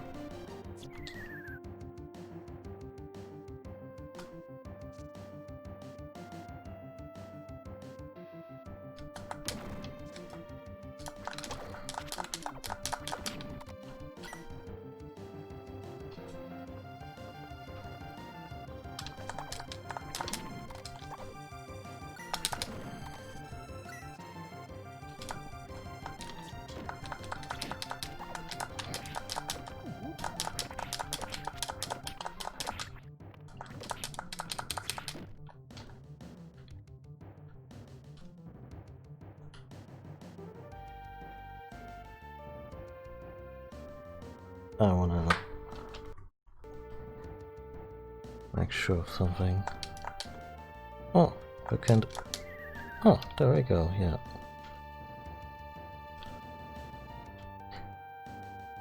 That's what I wanted to know.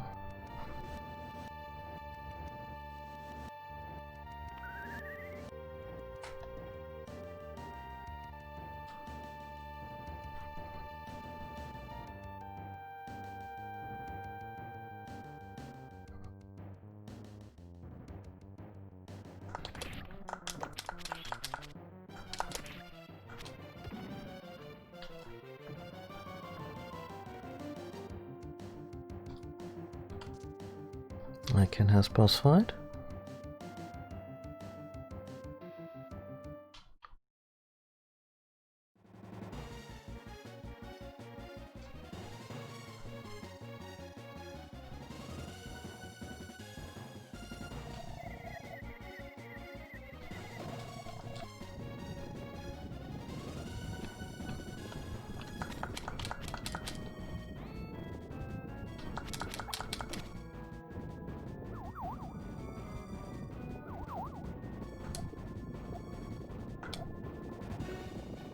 Why can I not use Magirock in a boss fight? What's it for then?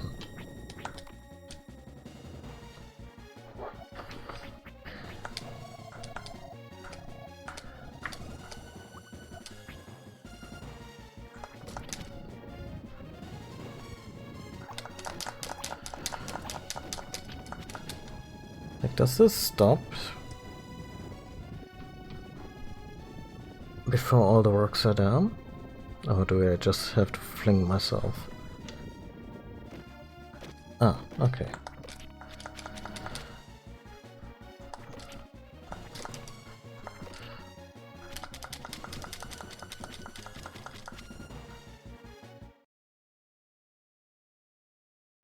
Oh, it's really just a survival thing?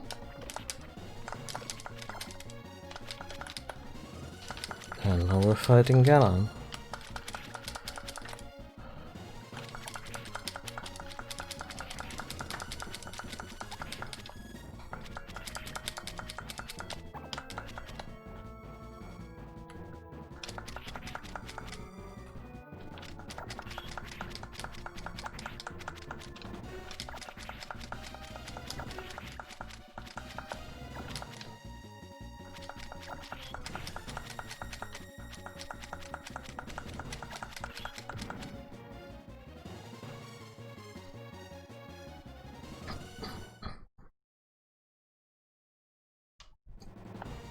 I think it's kinda quaint how...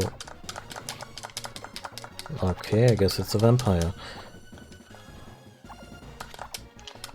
Shit.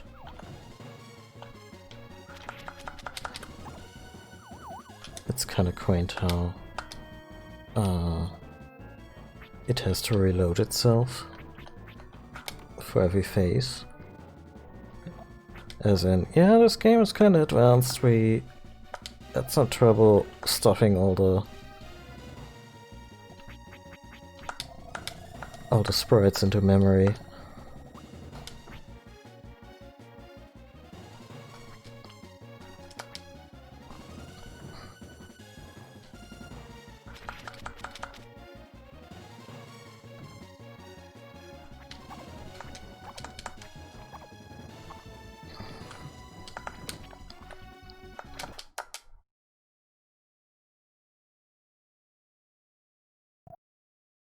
Dark Morph. I feel this, I feel this boss could have used a little more oomph. The Ark. The day has come for the resurrection of humans. Humans are wonderful animals with the ability to create technology. But they have no idea of the vast power that they wield. Ark. You must keep leading the growth of the world. Oh, is it time now?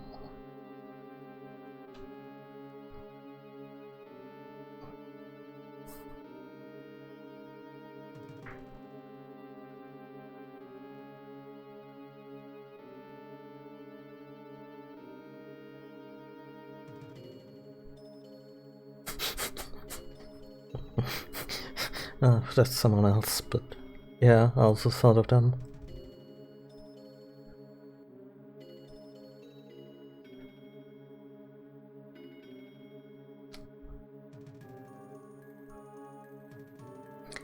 I have a feeling that Yak is about to have a bad time.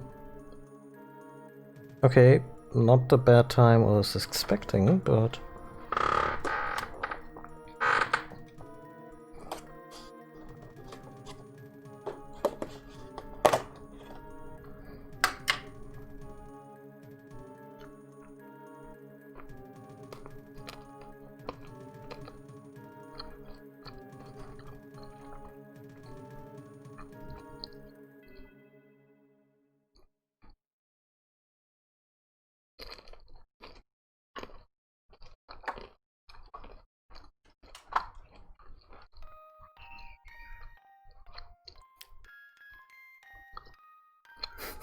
Of course, it's a monster that kills the birds, not the humans. Yeah, I was kinda expecting this to move to carnivores and then...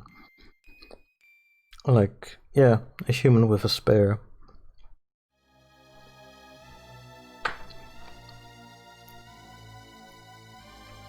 Chapter 3, Resurrection of the Genius. Really strange evolutionary chart.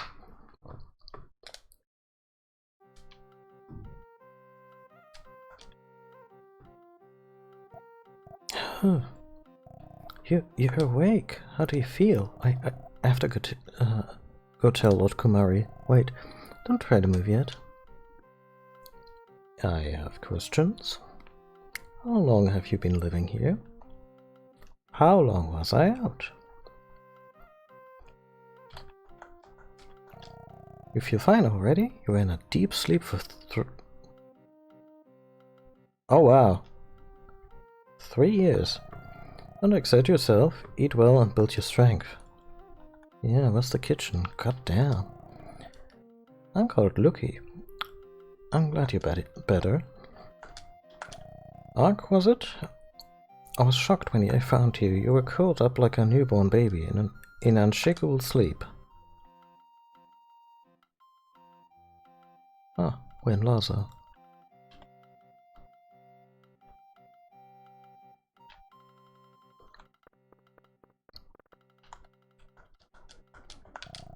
When I grow up, I'm becoming a monk to protect Lord Kumari. Huh, it's you. You're finally awake. Pleasant dreams?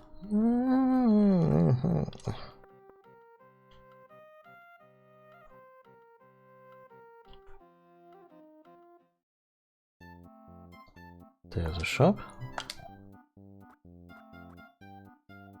Monk rope? Yeah, let's get that.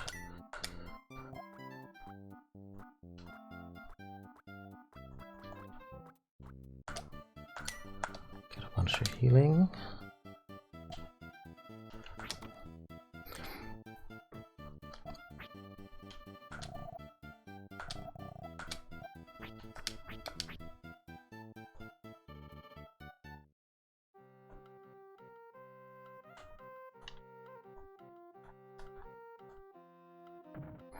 Okay.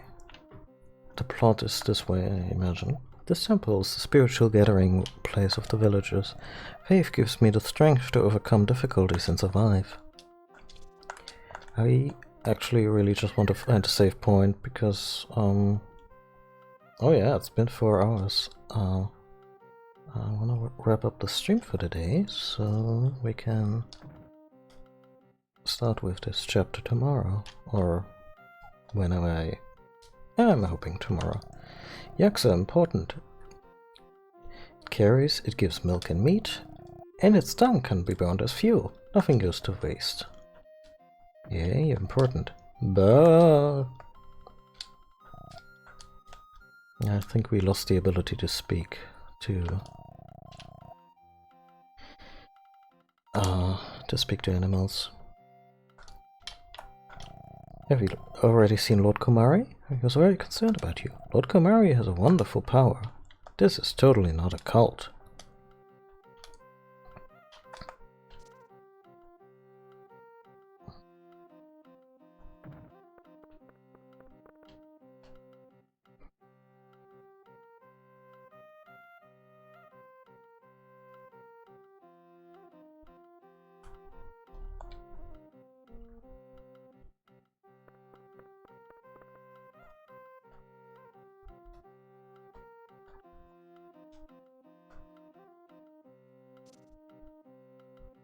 Oh, might as well.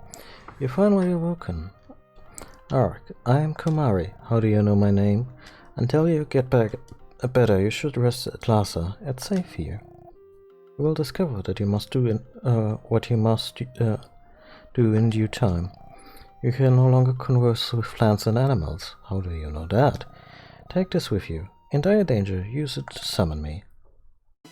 Obtain the bone pen. I guess this is supposed to be a facsimile of an enlightened person like the Dalai Lama, so I suppose that's why they would know a little more. Oh wait, didn't read that bit of dialogue at all. Lord Kumari, Master Mayu has arrived. Yes, I know. Please, Tell him to come.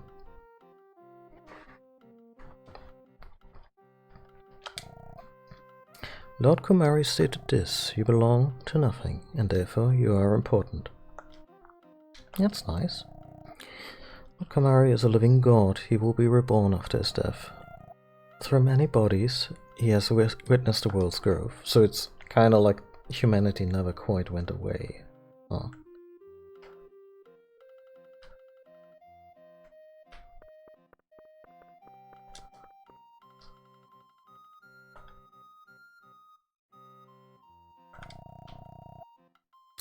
Mayo standard under the previous Lord Kumari in the past. He has been away on long journeys. It is rare to find him in Lhasa.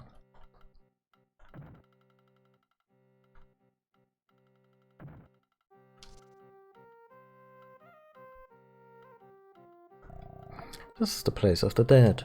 Barbaric? No. Man eats meat, plants draw nutrients from the dead. Lives revolve in a perfect circle. There's nothing that is unneeded.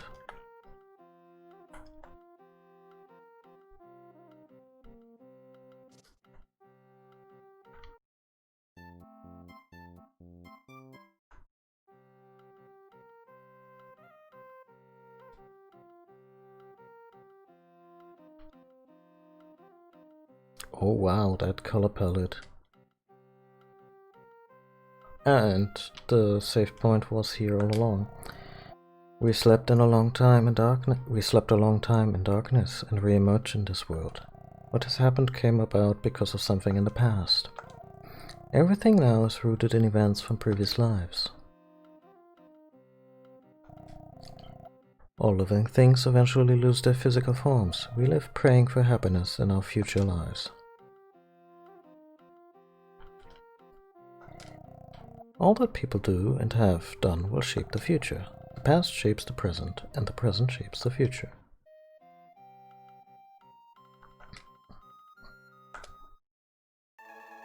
Okay.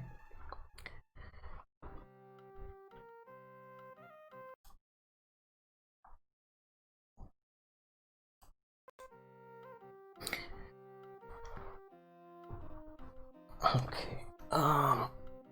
Yeah. What a good place to cut it for today. And yeah, we're already, what was it, 7-ish hours into the game. And from now on, I guess it becomes a bit more of a conventional RPG, in the sense that you travel through the human world and figure out how all that shakes out. And yeah, I don't remember much of that. Like, a lot of characters will be like completely new to me. I remember there was the scientist guy and he was a bastard. Yeah, a bunch of stuff. And I think Tokyo is in this game and it's weirdly high tech. Anyway, thank you all for watching. Whether you were chatting or lurking, I appreciate all of you. If you would like to support the stream, please consider hitting that follow button if you haven't done so already. This way you'll get notified here on Twitch when I go live. And for online notifications, you can also follow me on Twitter and Mastodon. I also have a Ko-fi. If you want send a little money my way, please don't hesitate. And yeah, I've been thinking about maybe adding some kinds of maybe incentives along the lines of moving a game up my list when I play it, and for that I should probably publish some kind of list. Yeah, it's been brewing on the back of my head. Anyway, I'll be back, yeah, hopefully tomorrow at a similar time, and we'll play the first chunk of the revitalized world here in Terranigma. Until then, take care of yourself, take care of the people around you, wear a mask if you decide to go outside. I mentioned earlier that a vaccine is coming, but we're not quite there yet. And yeah, Have a good one, everybody. Until next time. Bye.